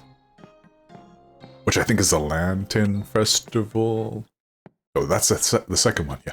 Whatever the Lantern Festival is, that's sort of your first exposure to this huge city in the distance, because you see it from across the lake, and it's huge and gorgeous. Okay, so I don't know what I'm gathering. Let's go check. Wrong way.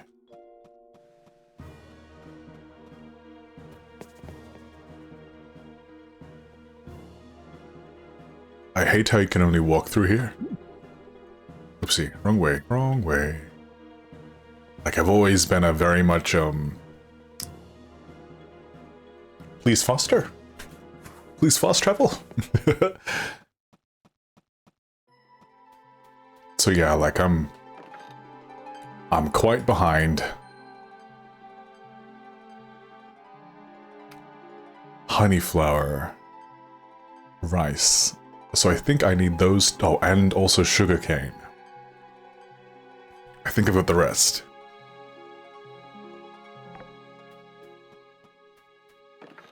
What I also like about about this game is like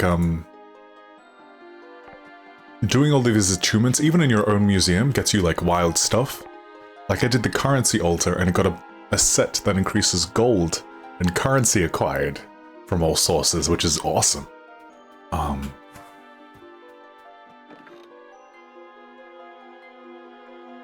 Oh. Yeah, I think I'm missing a lot of these. Havenite and rubies. I don't think I could do that. But at least it started now. And from this altar silly, you get a Cerberus mount. Which is fun. I mean, the mounts in this game are so good. What's this one? Requires the king's lost mine key to operate. I'm not sure how to get that. I'm going to assume it's from this altar here and getting all the stuff in there. We might work on that.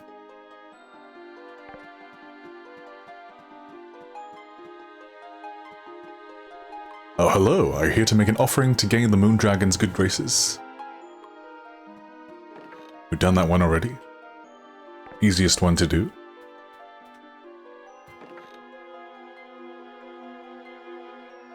$100,000 gold? I could only dream. I've been really bad at farming in this game. And then I'd be really bad at fishing and etc, etc. A cooking altar? Oh my god, I haven't even touched cooking yet. We'll come back to that one. This is actually very possible. What do we got? 30 fire crystal, earth crystal, water crystal, and a bunch of logs. We can do that one. Probably today. This one we can definitely do. Okay, let's come back with stuff. We can finish these 2 altars today. That's very exciting to me.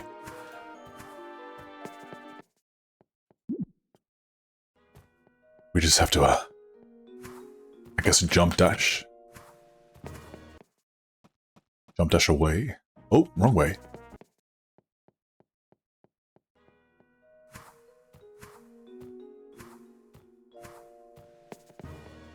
Does anyone have any games they're looking forward to? They don't have to be queer joy inflicting games. I feel like on the level of Final Fantasy X too, I'm very much looking forward to Like a Dragon Infinite Wealth, which has things like that sort of camp element of job classes and things like that. That very much brings me joy as a person.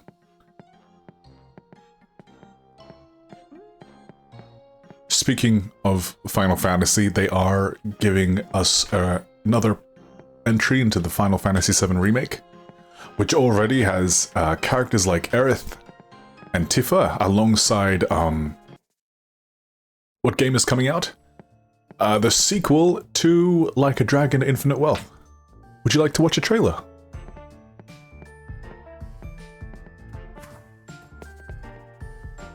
We could watch it together, pass the time.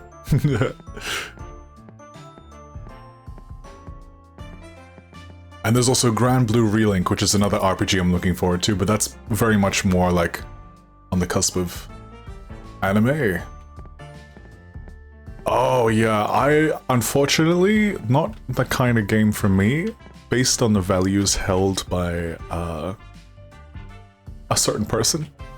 You've never heard of this? You're intrigued? Oh, okay, give me a second. We'll watch it now. Have you played the first Like a Dragon? It's very much a super serious story, but then it camps it up with the environment. So, I don't know if you believe if I were to say, I should change my main YouTube account. Where are we? Where are we? Like a Dragon. What's the game? Infinite Wealth.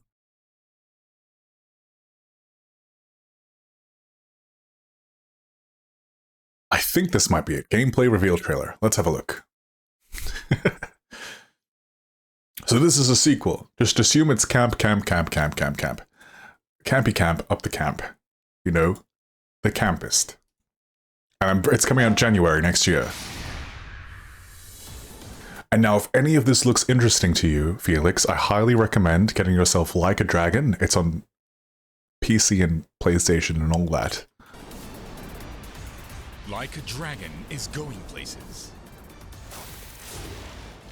Bask in the tropical sun, take in the ocean breeze, and join Ichiban as he explores paradise on a mission to find his mother.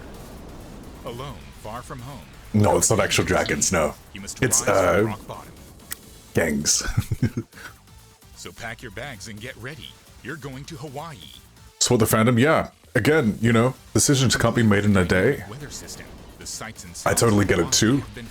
I'm someone who grew up with, I mean, I feel like most of us from my generation probably grew up with, you know, Harry Potter movies and books in some capacity. But yeah, until they take certain people out of the picture, I'm like, I can't hurt my trans brothers and sisters like that. With that sort of alignment. And it just leaves it, you know, it leaves a sour taste in my mouth whenever I think of consuming that kind of media. But yeah, no. Again, reflection is okay. It's okay to reflect. Recreated in painstaking detail. It's shaping up to be the biggest adventure yet. To a defender? Oh. Tell me more, Dolphus. Characters duke it out in action-packed RPG battles will get your blood pumping. You can Like, so it's a classic turn-based game, right, Felix? Position to obliterate them.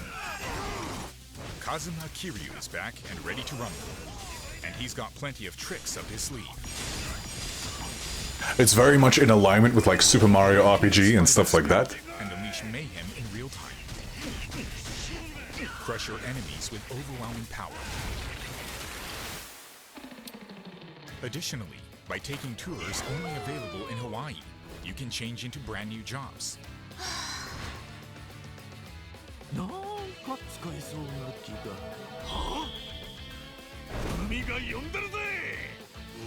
Samurai, Desperado, Geodancer, Pyro Dancer, Housekeeper, Action Star. Many more exciting jobs are waiting to be discovered.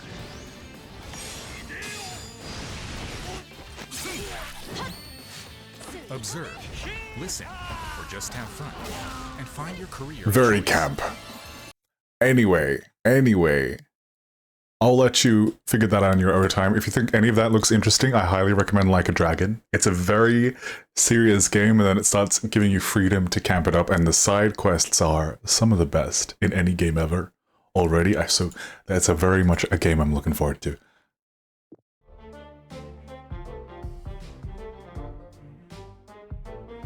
Oh yeah, there's thousands of stories about wizards.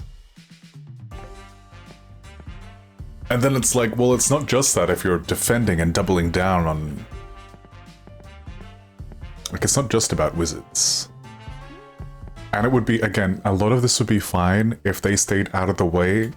Like, I know quite a lot of the community, and I have issues with Five Nights at Freddy's as well. But, you know, the guy behind that is not a very good person. Has openly used the profits to, vote against the queer community's existence, specifically transgender. The transgender community. And it's like, yeah. But look, again, I'm under the impression that anyone can change. Any day. We're not the same person we were last year. I'm certainly not the same person I was pre-pandemic. I was an extrovert before the pandemic, and then I realized most of these unhealthy practices I do is because I'm not an extrovert. Huh? Something to look into.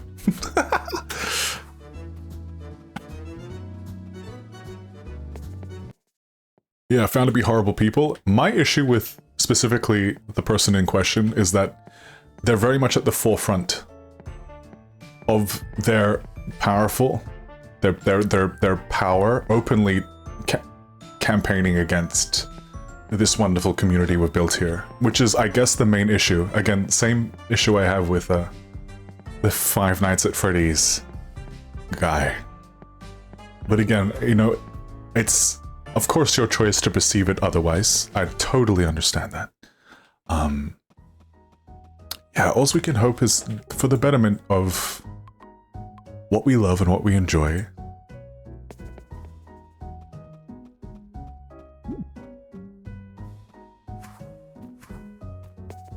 Like Tina Fey. I don't particularly enjoy Tina Fey these days. That's a whole other story. But like Tina Fey related media, I'm okay not consuming it anymore. Based on the person and the sort of writing that Tina Fey has put across them has aged like milk. You know? Dun dun dun dun. Self-image and awareness. Oh, I would love that. I would love to deep dive into that for sure, Felix. That'd be fantastic.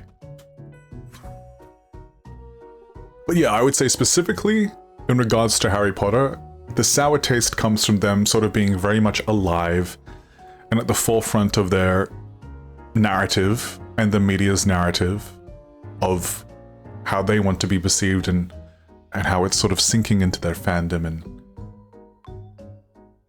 where that is going with the profits and stuff like that. I'm trying to be vague and keep it sort of friendly, but yeah, I could get more serious. Yeah.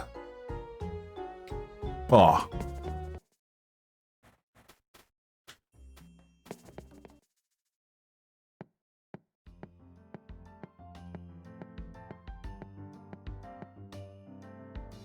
Wow, see, with the 40-minute days, you really can run out of stuff to do.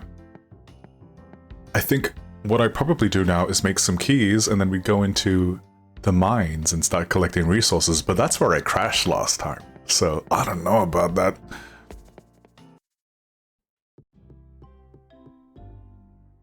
Oh, yeah, absolutely. Like, the whole cast essentially being like, nah,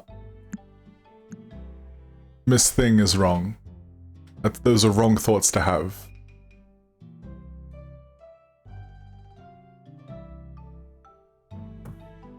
Cute! Oh, fairy lights in the bedroom. Something I always wanted to do when I used to sort of live in like a share house was have fairy lights for my lights in my room, because that was cool. And it's what all the fun people were doing with their bedroom.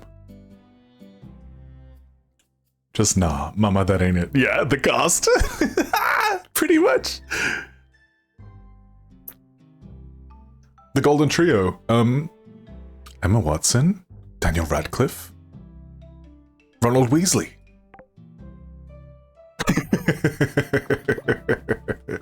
Sorry, names. Rupert Grint. There we go, Rupert Grint. I'm a cool mom.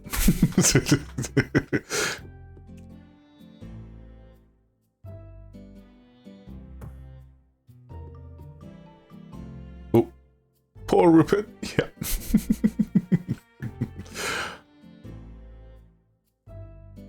Now, can we put... Oh, no, oh dear. I don't know how we get over to that plant now. There we go. Can we put that... No. No, we can't. Okay. I didn't want to. So I guess that's okay. But also, this looks wrong here.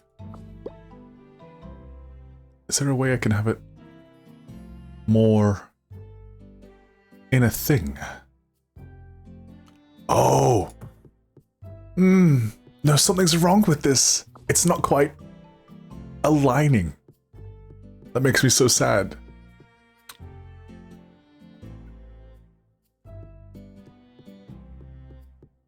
Well, it looks good here, at least. So I guess we'll put it here. No, we won't. We'll put it here. We'll find a way to decorate over it, and it's gonna look really great in the future.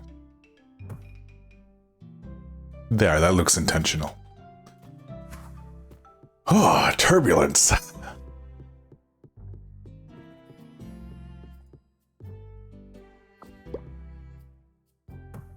You there? And you, can you go here still? I do like the bit of greenery there. She's nice. She's nice. She works for me.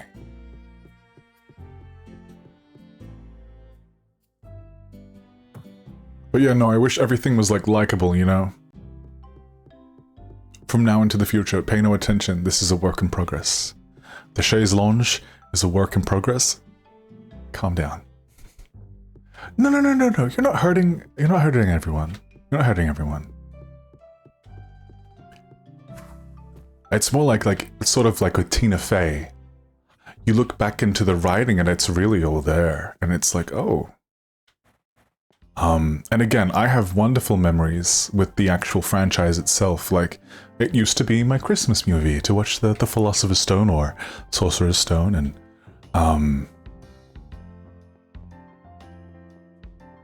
you know, I was there in the cinemas when, you know, Deathly Hallows and stuff grew out. I just don't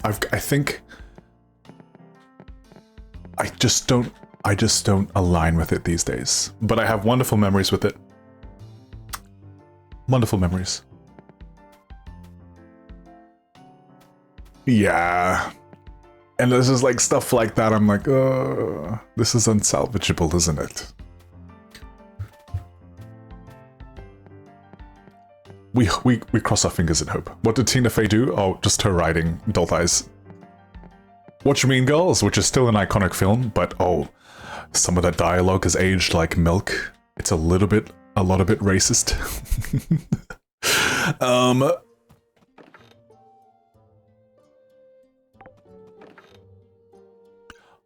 But also they're not at the forefront, you know, actively campaigning against those communities. Okay, we came here to do...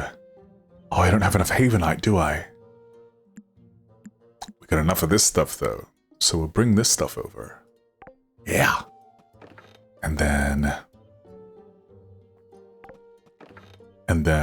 Wait, what else? There was this stuff here. Then there was... Not enough of this stuff, unfortunately. But we'll put it all in there anyway. As much as we can. The Mean Girls musical, I'm gonna see it. I can't wait. I can't wait to see the Mean Girls musical. I think it's gonna be spectacular. And it's sort of like... And here's the thing. Where I sort of like separate and be like, you know what? There is room for this media to evolve. It's not stale and stoic and like stuck in its ways. For example, Lovecraft. One of the most racist people in the entire world. You know, Lovecraftian elements were essentially manifestations of his fear of the unknown, of these monsters. Which they weren't monsters. They're people. I'm indigenous. I'm a person. I ain't no Lovecraftian horror. But the great thing is that, you know, one, Lovecraft is dead, which means he cannot profit from his past works, which is written awfully anyway. And also, the people that have adopted it today are doing magical, fantastic things, like giving Nicolas Cage work, who I love. I love Nicolas Cage. Lovecraft Country has one flaw, and that it terribly introduces and immediately takes out one of the first two-spirit characters I've seen in a TV show. But also, it's sort of like this antithesis for everything Lovecraft stood for, which was Lovecraft did not like people that weren't super pasty Caucasian white. And that's what I love about, you know, the idea for Harry Potter. Like, it's not always going to be like that. There's going to be other people. JK is not always going to be campaigning or alive. You know, things can change, you know? And I'm really optimistic about that sort of stuff.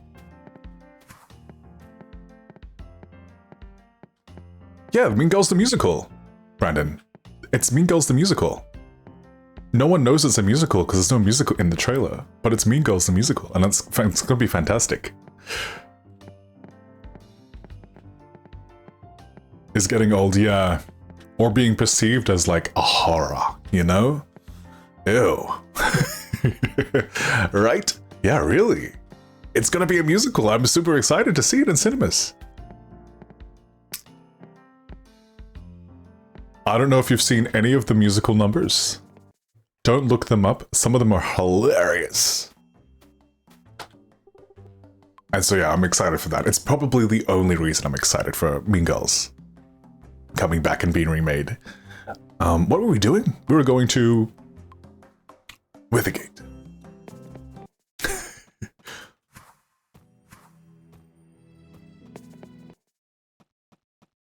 We're out of the loop? No, they're promoting it. Do you remember? Sort of like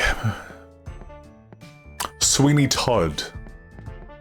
That was promoted as a movie, at least in Australia, in some capacity, where it wasn't promoted as a musical.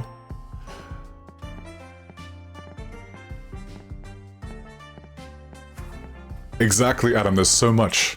I like your perspective on this, Adam. I like it. Because I'm kind of the same. I'm like, if you're gonna double down in a way that's harming people, and you're funding these campaigns in an awful way, after I've come on this platform and talked about my coming out and the turbulences systems you are funding are all, you know, sort of against my existence. You need to do some work, and I need to go and watch this other show.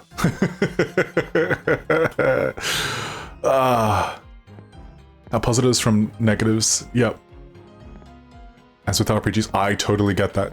Again, that's why I'm sort of like, I'm against the doubling down. Like if someone tries to argue with me in a negative way, ways they aren't like acknowledging that like these things harm people, then I'm sort of like, no. Out of my chat. Thankfully though, this is not my chat. This is It Gets Better Project. And we're open to everything. Everything that is safe for work. Safe for work and being, you know, congenial. And sort of seeing other perspectives, and it's not the end of the world. It's never the end of the world, you know? As we've elaborated already. Equals no self-reflection. Oof. You know, I used to think I was on the spectrum pretty recently, actually. I'm like, I should get looked into to see if I have ADHD, and I think it's more complex PTSD and coping with that in my case, in certain terms of like being on the spectrum in that era. But like, I'm very grateful that, you know, I am who I am. But like, I miss some marks, you know? So while I don't get it, Chubbs, I'm like, we're here to body it with you. Oh, I forgot to bring over the fruit! I forgot to bring over the fruit. And the logs. And the coins.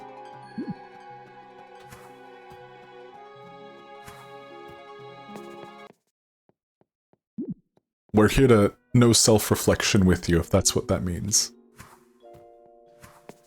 In the best possible way. I've had so much fun with you guys today. Again, sorry once again, it's not me pulling out all the stops like I usually do, but we needed to deep dive for the final It Gets Better Project stream. And I'm happy you're all here to do that with me. It was a very lovely experience. We are in the final hour, I believe, of our It Gets Better stream. And we're just gonna play more Sunhaven and talk to you guys. Games are awesome. Being part of the queer community is awesome. Brandon is awesome. Chubbs is awesome. Bossy is awesome.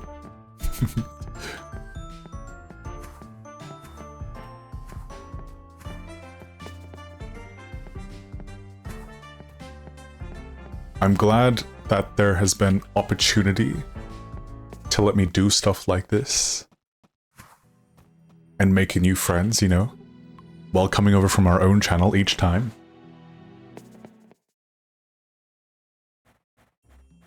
Because it all funnels into what I like to do, and that's play video games, right? You know, be bisexual and play video games. That's not even. Oh dear. Oh dear.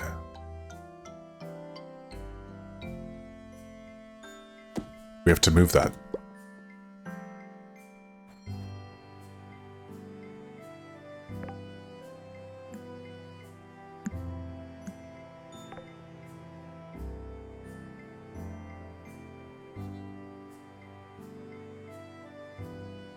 No, that's not right. That's not right at all. But it looks right with that chair there, so we're going to keep it like that.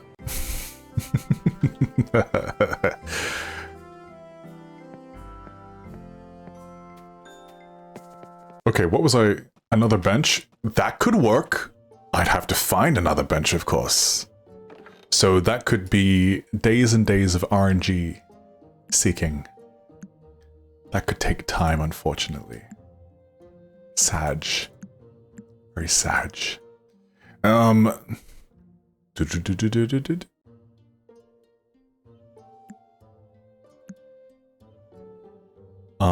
in good news, that's all taken care of, and we can store the rest of this stuff. Black diamonds, I believe, were there. Amethyst was there. Diamonds were there. Uh-huh. Is there anything else? No. Alright, let's go grab our fruit and then head back over to the shrine. Oh, there's so much backtracking. I'm not good at this, am I? But while I feel like I could solo the boss through combat, I want to do it the hard way and get all the cool things and stuff. Look at all that! Apples. Mine. Orange. Mine. Blueberry. Peaches? Strawberries? I don't know. All of this? Is that all? Do we need all of it? I think... I'm going to assume this is the correct way to go.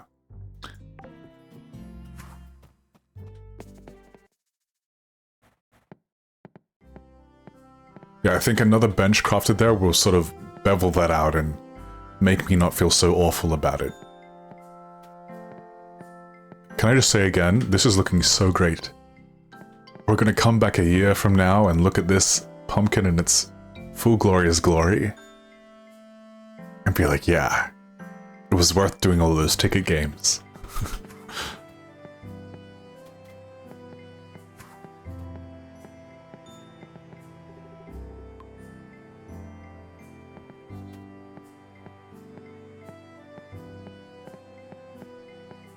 I've got a question for you guys. Uh-oh. Uh-oh.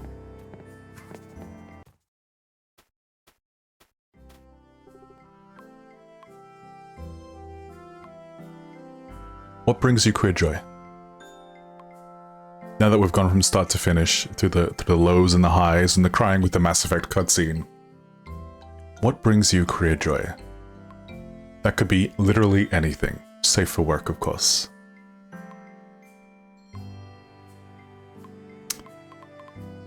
Outskirts? Yes.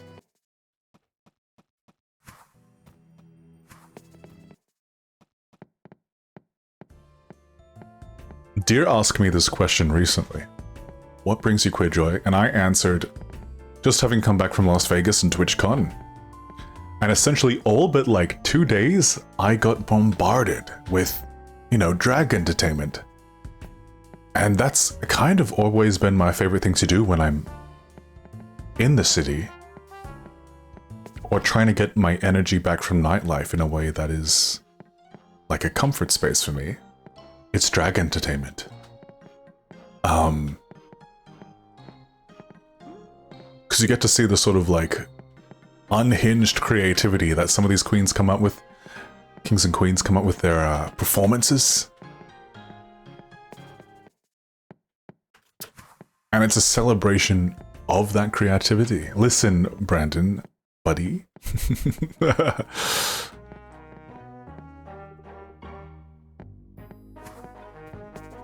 No compliments.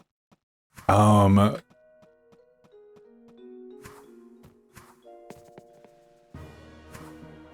make the same mistake again. I head straight upwards. Beautiful.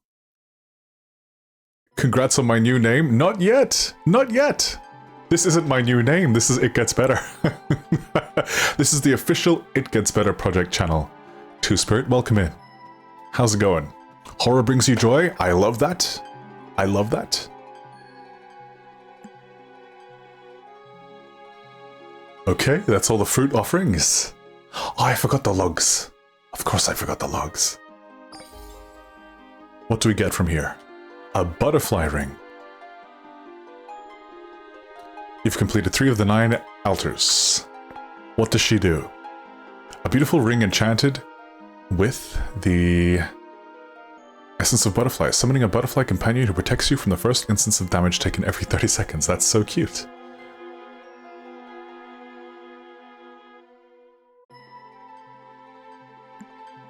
Okay. So it's a little protection spell. Yeah, no, I forgot to bring the rest here, but I guess tomorrow we'll get this over and done with.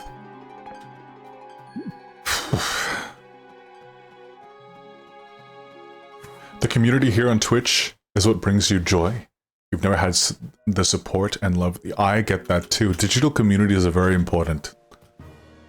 And I've always sort of been on the side that's like, I don't want to get too attached, but you really do. Especially when you get opportunities to meet them in real life, it's like, okay, let's come full circle now. These are real people. They're well-meaning. They're lovely. Your area drag bunches have become a huge hit. An outside party, yes! Yes. Oh, I love just this butterfly flying around with us. That's cute. It's like a little extra familia. And we could bring a pet and also have a pet with us as well. Oh, there's so much you can do in this game. It's a shame I'm so terrible at backtracking and remembering what I have to get. What was it again, guys? Coins and logs. Gotcha. We'll do that probably tomorrow at this point.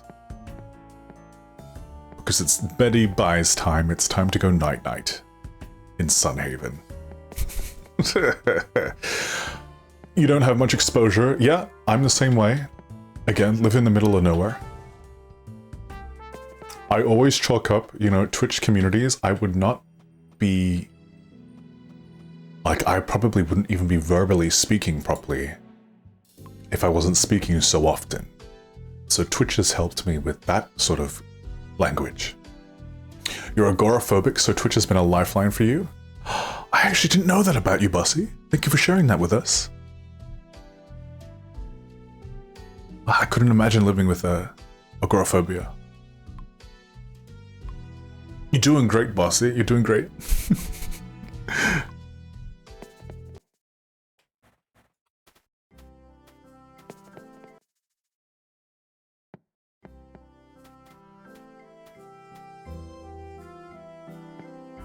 Now, what we're gonna do the smart thing and get those things in our inventory before.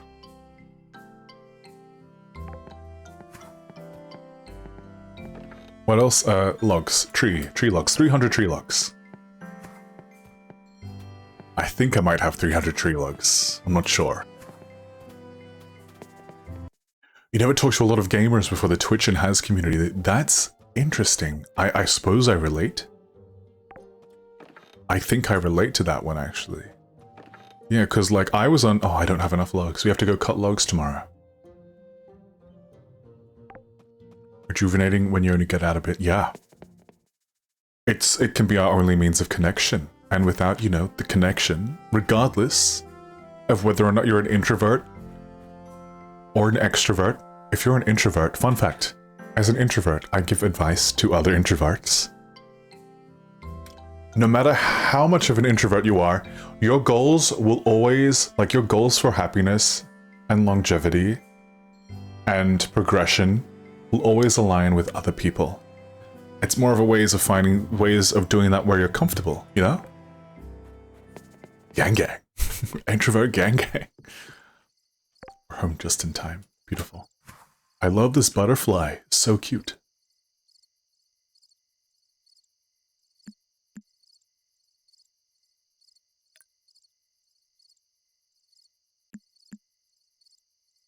I guess we can sell those.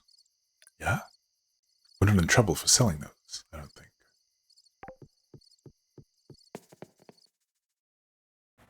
But you know, I guess I'm the same. I don't really know many. I mean, I did know gamers. I knew public gamers because I used to be part of like the Melbourne gamers community. But there was just certain personalities I didn't mesh with, so I'm no longer part of that community. But that gave me a taste for the community. I'm like, oh, there's just a bunch of nerds. I just have to find a way of where I can be accepted as just a nerd, and not this thing where I'm sort of publicly. When I'd go to like gamer gatherings, unfortunately, it also comes with a lot of people who don't have that much, you know, social interaction skills. And, you know, people that don't get social cues too much. So there's a lot of being hit on, if, depending on the person. I was hit on a lot, and I didn't want to go to gamer hangouts to be hit on. I can do that at a club. You know, I can do that at like a daytime event thing that is associated with that community. But I just wanted to sort of be let in and just like part of a bunch of nerds. And I wasn't able to really do that until Twitch happened. So forever grateful to Twitch. Moonlight. Help me bring out the better side of it in myself. Awesome. And that might take you years. And like it's taken me years. I mean, we just had this whole spiel through my 20s. I'm still learning. I'm kind of at the moment learning to, you know my self-worth as a person. What I'm capable of doing as, I guess, a content creator on Twitch. Specifically. And just, you know, finding that self-worth, grossness that we all have to find. Twitch has helped with social cues too. Yeah. That's awesome. That is fantastic. A few other out people where you live. Also fair. I live in a place that is very much like you get churches with megaphones. Kind of. That's the kind of community I live in at the moment. It's not like the city. It's not like the city. Like I would ideally love to live somewhere like Vancouver, but the rent's too expensive. Or Melbourne. Again, I would not be opposed to living in. But again, the rent's too expensive. Or that one area of Sydney. But again, it's a bit too expensive. Woo!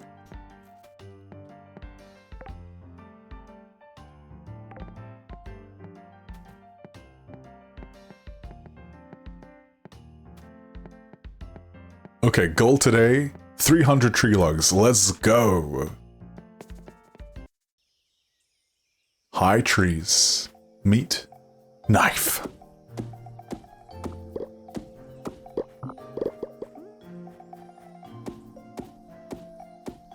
Everywhere is too expensive, yeah. Thank God. Oh, thank gosh. Before everything started escalating, huh, Chubbs? Well done. Yeah, look, even in my location, which is way out of the way, and there's nothing here, I promise you, you get places going for like 2 million. Not even just land, just like places, and it's like, wow. It's getting expensive out here. You have is that advice? I tell him everything you wish he was told. I love that! I love that. Like, I myself am not always available to advise. I prefer to advise on trivial things, like fellow Twitch streamers. Like, for example, a lot of Twitch streamers are doing their hot takes on the socials. And I'm like, none of that matters. The only thing that matters as a Twitch streamer specifically is that you do marketing surveys.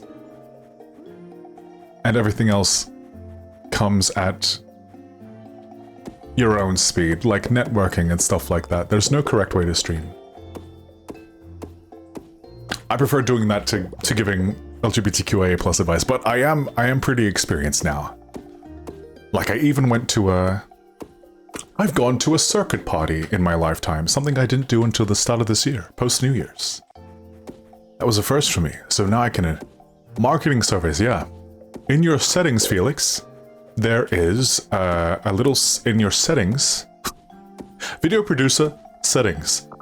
There's a surveys, community survey. Do that first. And then do any surveys that Twitch send you to your designated registered email. I'm not saying it's going to lead to anything, guaranteed, but it can. Once you do the marketing surveys, it can lead to something for you. For example, for our community specifically, Pride Month.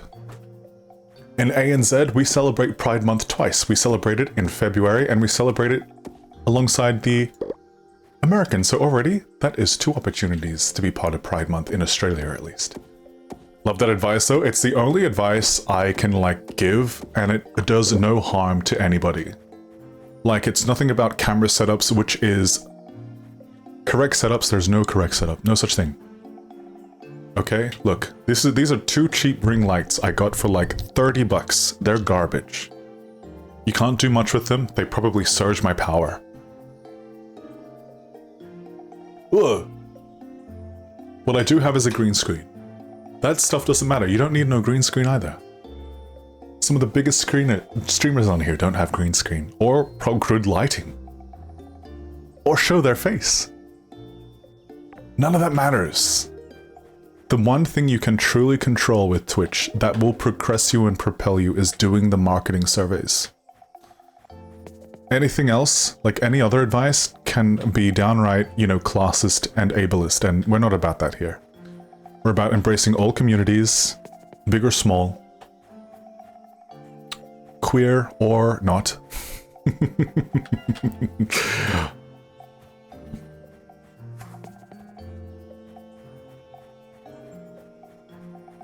And everything else comes naturally.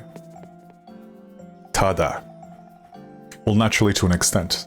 Again, you know, network at your own speed. Don't feel like you have to propel yourself into communities to do stuff like that. Anyway, where were we? Coming out. I guess in relation to Twitch, specifically as a streamer and both as a spectator as well. I think I've already said it, but, you know, Twitch has helped me understand more of myself as a sort of garbage person, becoming not as much of a garbage person as I could be. And again, digital friendships with other members of the queer community, very healthy. And the great thing as well, as a streamer, is that you can control the pace that you take that on.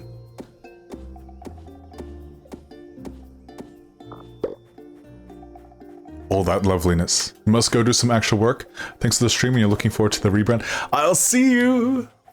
I'll see you! Bossy Mouth, thank you so much for hanging out tonight. I had a blast. And yeah, hopefully this isn't the last time we're going to be doing fun stuff with It Gets Better. I've got some great ideas for future It Gets Better streams that I'd love to do. On an absurd level. Like budget. Like a Renaissance budget. I'm already going to be trialing a version of that either late November or early December with my own sort of awards ceremony for my community and my games that I'm interested in and streamers that I'm invested in, etc. So yeah, you know, we've got so much to give. See you, Bossy. Take it easy. Be safe. I had a lot of fun with you today. Thank you for joining us for fun, traumatic retellings of queer experiences and how video games are the reason, or quite a big reason, why we're still around, you know? Managing healthy relationships by avoiding old habits, yeah. And just, you know, learning more about yourself. I'm not even kidding. Learn more about yourself on Twitch. It's possible.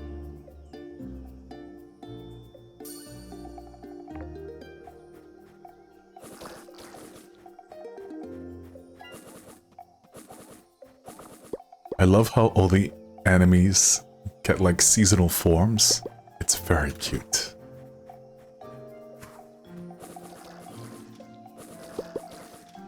I guess while we're up here, cutting down wood. How much do we have? Not even enough. Not enough wood at all. So while we're down here cutting up wood, I guess we'll take a test at the monster gauntlet nearby, because that's a thing you can do.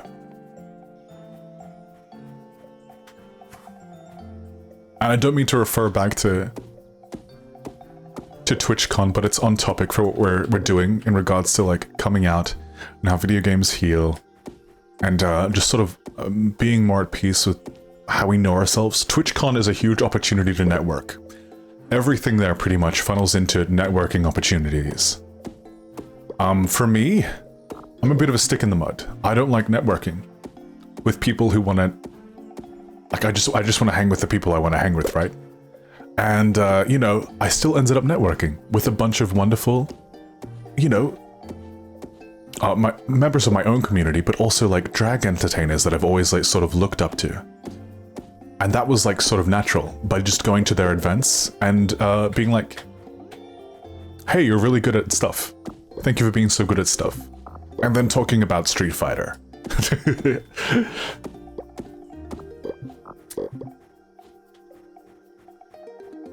TwitchCon pics looks so fun, yeah. I had a blast being in most of them. I'd be like, I'd lean my head forward to make my head look huge, or I'd pull a face just to ensure that no one got me appealing. I took a prom photo, so we went to a queer prom. In Australia, I went to Australian schools. I never went to a formal, which is the prom equivalent here. And obviously I'd never been to an American prom. And there's a charity organization that sort of gave me an opportunity to go and experience what a prom is like. And so we had prom pictures. Brandon, can I show a photo together? Is that okay? Can I do that? And this all comes from a Twitch-centric organization that encourages people gaming to fundraise and stuff like that. I won't self-promote them too loud because you know, we're on another channel, and I want to respect that. Where's the picture though? Where did I save the picture? Oh god, give me a second. Give me a second. There we go. This is my prom photo with Brandon. Yeah, look how great we look.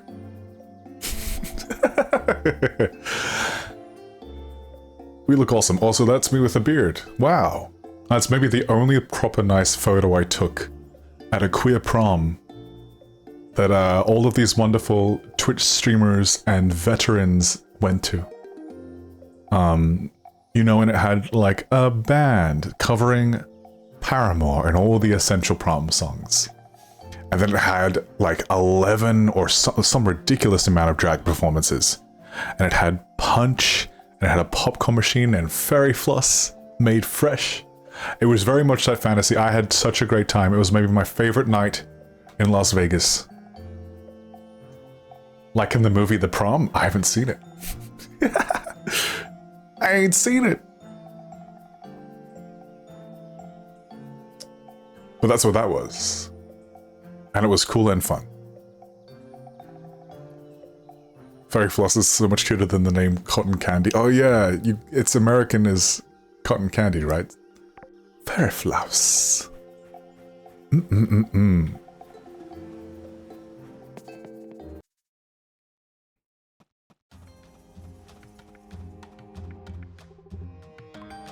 Want to enter the dungeon, please? We go.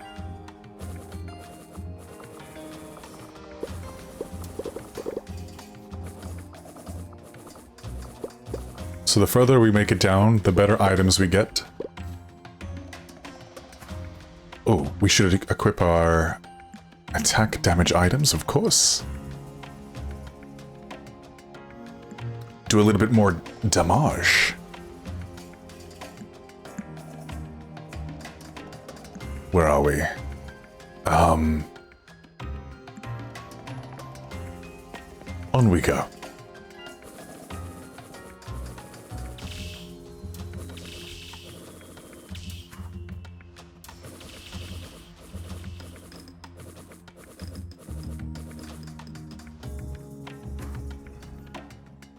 Anyway, I feel like this game has something for everyone. If you love farming sims, I feel like this is a really good one. I'm not saying it's comparable to Stardew, because I can't compare it to Stardew. I haven't done Stardew, but I do love this game. She's pretty fun.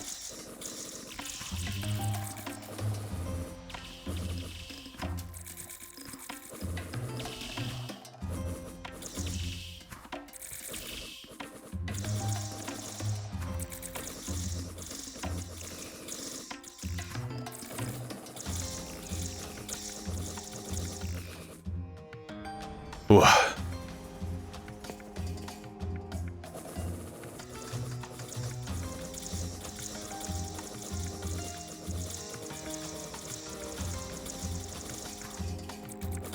A Coles? I don't think we have that kind of Coles in Australia. We have Coles, the grocery store that used to be Safeway, but it's spelled with a C, and it's extremely expensive these days. Unfortunately.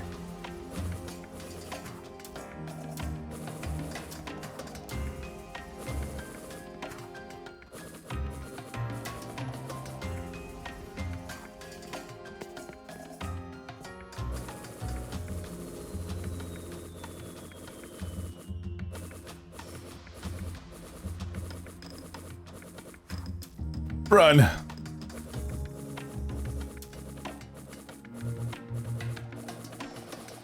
Oh, you can just kite these ones. Nice.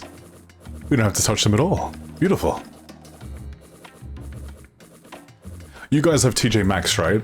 In America, it's very fancy. In Australia, it's kind of like where the old people shop.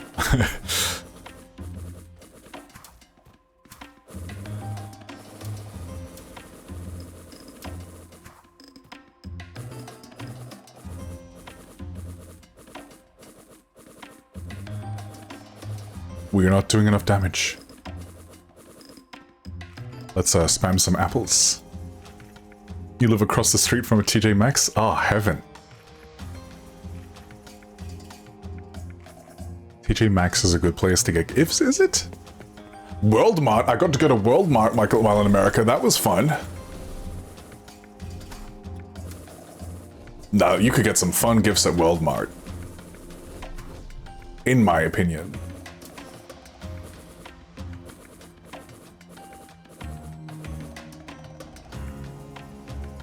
The Home's Goods. Ah, fair.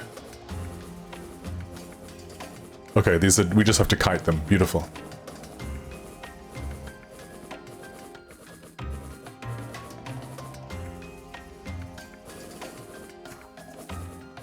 Now, she might be a little resistant because we are shooting fire elemental things, but they're still taking burn damage. We just die very fast when we get hit by them.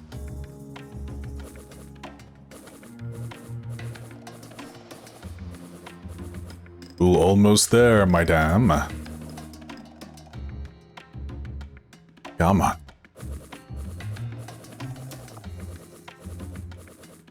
Lovely. We are alive into the next room, and we are spamming these apples like it's the only item in the game.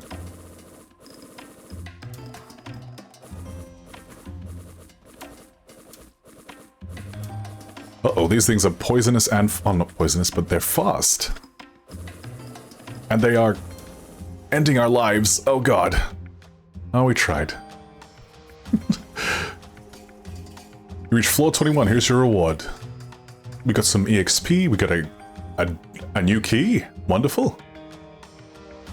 We'll take the coins.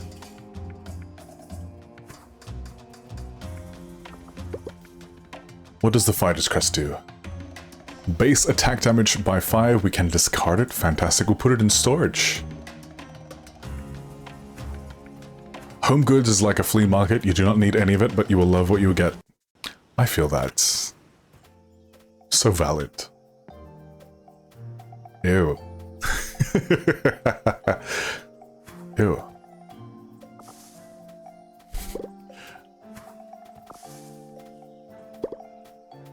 I love the sense of wonderment this music gives me. A little percussion in the background. It's very, this is starter area.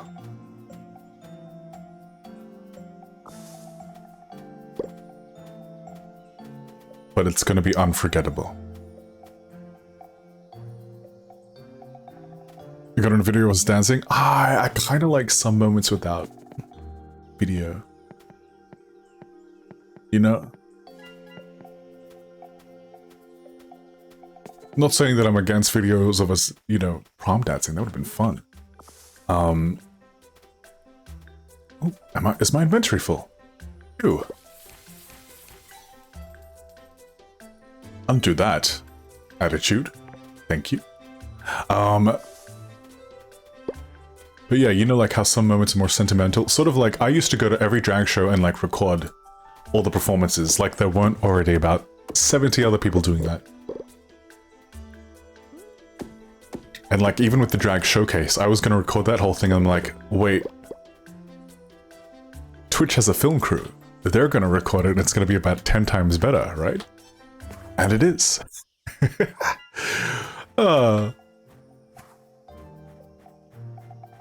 But no, that would have been cute. Tisk, tisk, tisk.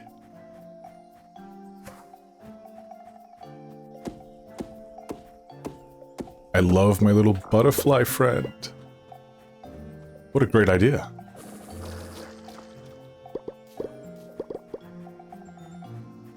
The meme dancing? Wait, what meme dancing? I don't remember. Was I meme dancing? Oh, Fortnite dancing? That makes sense. Yeah, I remember now. Yeah. Ah.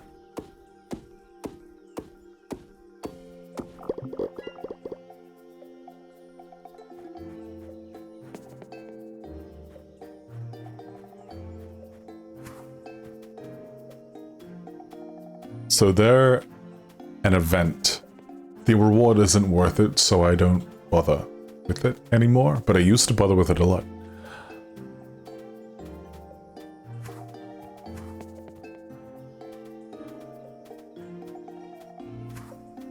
Ooh, apples, yes please. And remember there's a bunch of fruit in here that you can get as well, which is nice.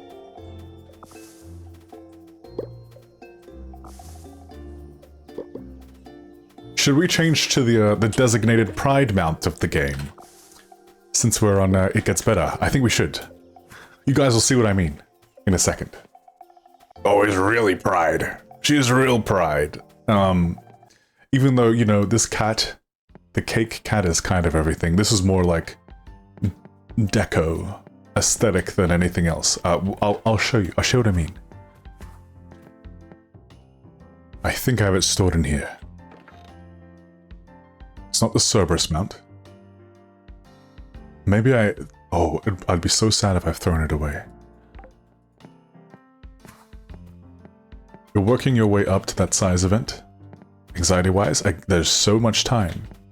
Of course, also, I'm also someone, while I'm like, okay, with like staying in your comfort zone, I'm not opposed to saying, look, sometimes you just gotta deep dive forward. Like TwitchCon is an extroverts event.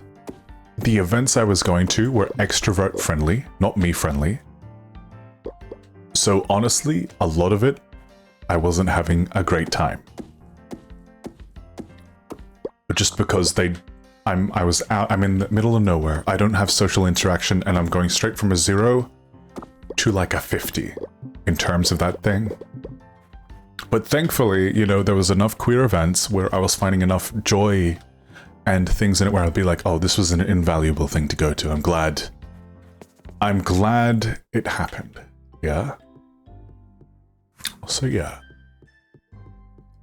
Pace moments where it's like you feel... Here we go, the bunny corn. Now this is LGBTQIA+. Sorry, I've just interrupted my tangent there. Because why not?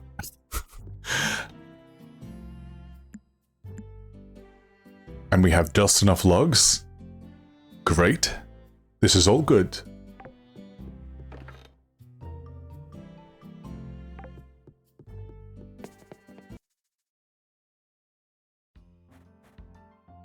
Tell me this isn't Pride. Okay, oh, it's a pink bunny with a unicorn horn. Oh, wow. Wow!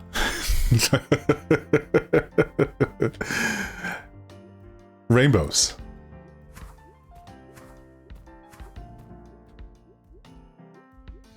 This is the representation we've been looking for.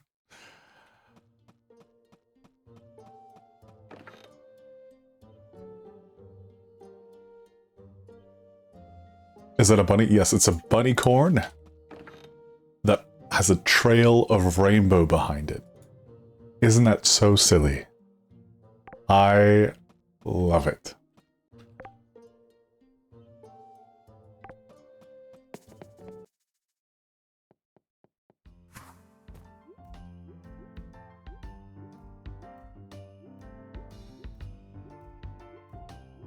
So silly.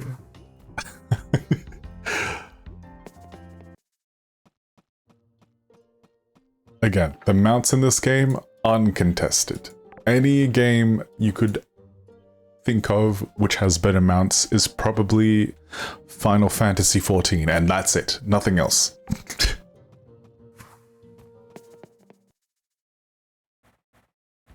Where did I put forageables? I don't remember.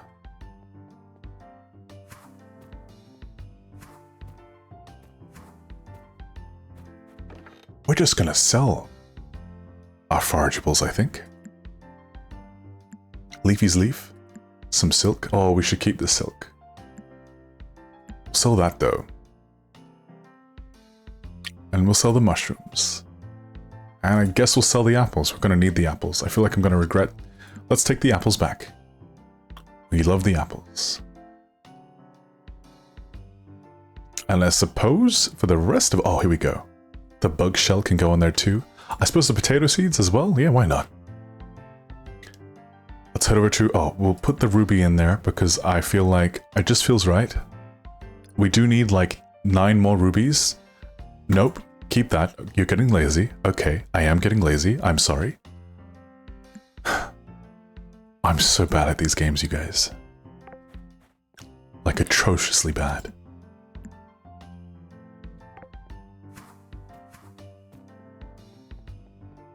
Into the event, yeah, quite a lot of the people that we were gravitating around were doing that. I mean, I am more comfortable in a lot of instances being by myself, which was really hard to in, you know, pubs and clubs and stuff like that. And, you know, TwitchCon, you're just gonna be with people.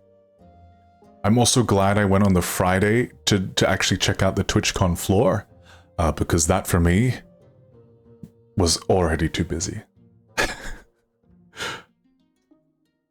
Whinge, whinge, whinge, moan, moan, moan. But yeah, glad I went. There are certain queer experiences that I don't think I would have ever had if I did not go then. And that was a big leap of faith for me.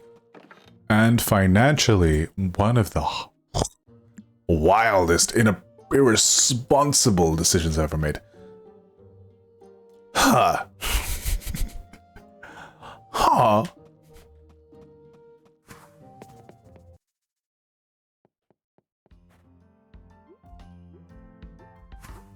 Let's store the rest, and I guess for 4:40 p.m. Ubers, more Ubers, another Uber. Exactly. You get it. You get it.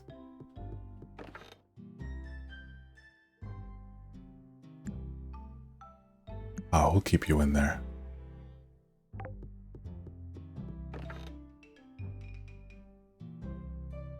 It wasn't the Uber traffic, it was the surcharges. Vegas pricing along with... So it wasn't only TwitchCon going on, it was also a bunch of other events going on. And also what didn't help, especially if you were in the queer community, all of the after TwitchCon stuff, the outside TwitchCon stuff, was happening out of the way. For example, the prom that we attended, the queer prom, that was outside of the strip because obviously costs in the strip are turbulent. So that was a good, you know, 20-30 minute trip in a vehicle, in an Uber. Then you would have things like you know, the pubs and the clubs, which are in all the way onto the side in this like random little corner. Because Vegas is not built around the queer experience and equality, it's built around manpower and rich man being a rich guy, and women are not rich men, so we don't like them as much. Don't you dare clip that out of context.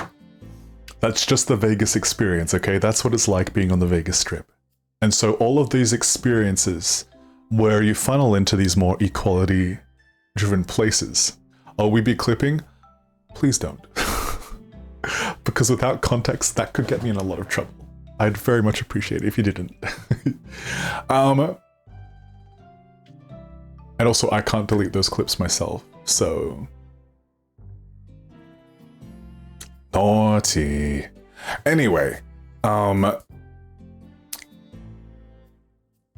like stuff like that, very much on the cusp of you really have to go out of your way, and to go out of your way in Vegas means you have to pay extra money because everything in Vegas already costs money. But like, again, a place not being made for us means we really had to sort of reach out. But again, you know, those experiences I wouldn't trade for anything. Except some really good pistachio ice cream.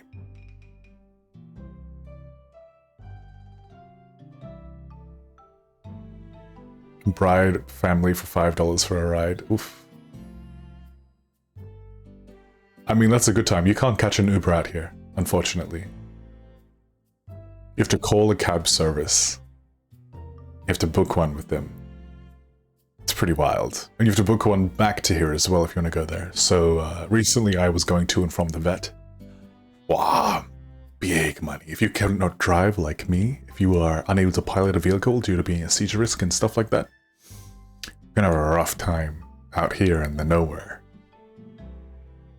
Unless you want to make a day trip out of, you know, public transport, which will take all day, so. Pistachio muffins? No, thank you. $50 for a ride down the strip. Oh, my trip to the airport cost about just over 106 Australian dollars. Which is wild. That is wild. Just to go to the airport. Whoa. Whoa, whoa, whoa. To be fair, I also would have been part of, you know, that surcharge because I was leaving during a time where everyone was checking out, so. Welcome in. That's okay. This channel is fair for, you know, most ages. So you're okay, you're all good. Just don't say anything inappropriate or, you know, you will be banned because this is a mostly family-friendly experience on this channel. You're all good otherwise. Welcome in.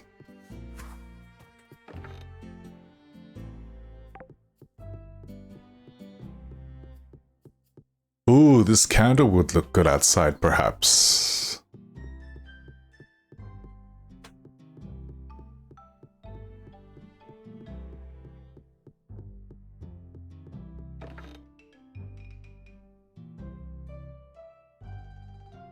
I think we'll keep the current hats we've got now. The mining hat is like okay, but it's like pickup range. If it was like chance for bonus ore, I'd be so down. And fishing hat, I have a magic spell, so I don't even fish properly in this game. Shocking. The hats are great in this game too. They're all so good. Let's put you in there. Okay. What haven't we done today that we could be doing? I don't even know. We wrapped up nicely. We did a lot today. And again, it's because I've got the 40-minute days on. And gorgeously, we've got about 10 minutes of stream left. So we'll find an ambassador or a former ambassador to raid into as we wrap up. It'll be gorgeous and glorious and super fun to see whatever they're doing. Once again, I've had so much fun being chosen for opportunities to be It Gets Better ambassador. there are certain moments on here I'm going to cherish forever. Moments I've shared with you guys that are incredible and timeless.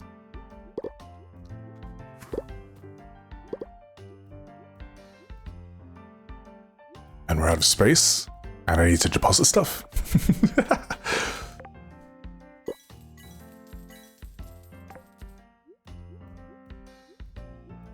And, yeah, I guess to self-promo a bit, I am known as For Dad Bod. However, after this stream, I'm rebranding. You can follow me on my socials to keep up with that. They're going to be staying the same for a hot minute, just while we migrate over to a rebrand. A super cool, super fun rebrand. That's rebrand-delicious. Thank you so much for your time, memories, and sharing the stream. Thank you guys. I had a blast learning more about you all as well. And just go, you know, it really does get better. That's the kind of like message I wanted to send across from my last It Gets Better stream for this leg of It Gets Better streams. And hopefully there's more legs of It Gets Better streams, because that would be amazing. But yeah, it really does get better.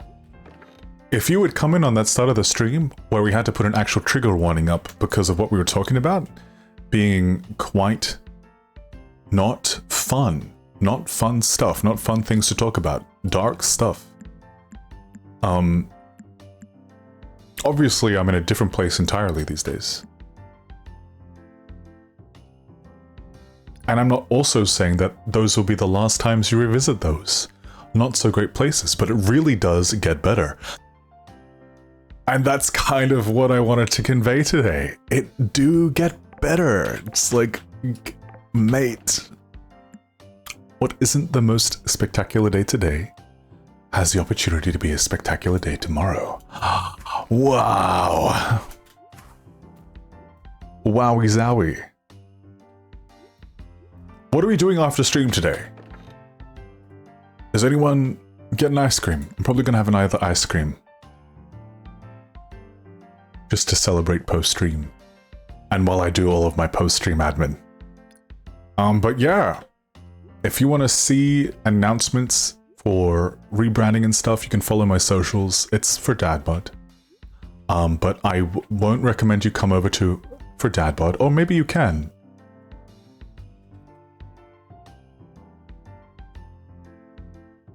Follow this channel here. I don't know if I typed it in right. I don't know if I've successfully shouted myself out. But that's me. If I did successfully shout myself out, you can follow me there. And once I rebrand to a name that I hope is available, we can go from there. It's going to be great and fantastic and fun and cool. More Twitch and avoiding Officeworks. We have a shop called Officeworks in Australia. Thank you so much. I appreciate it.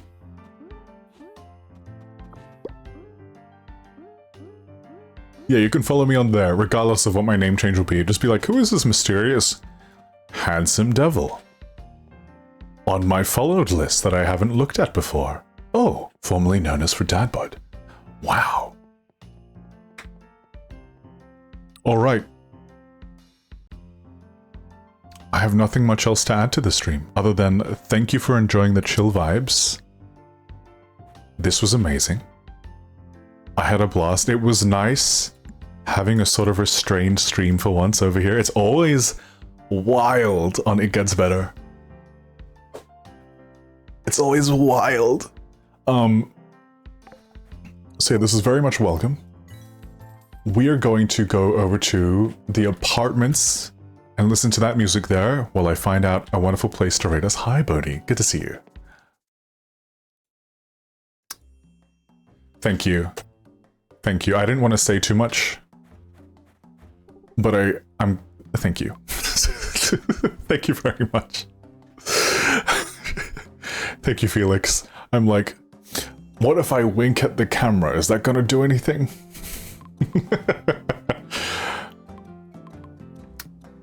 Thank you. And guys, thank you for understanding why I had to be vague there.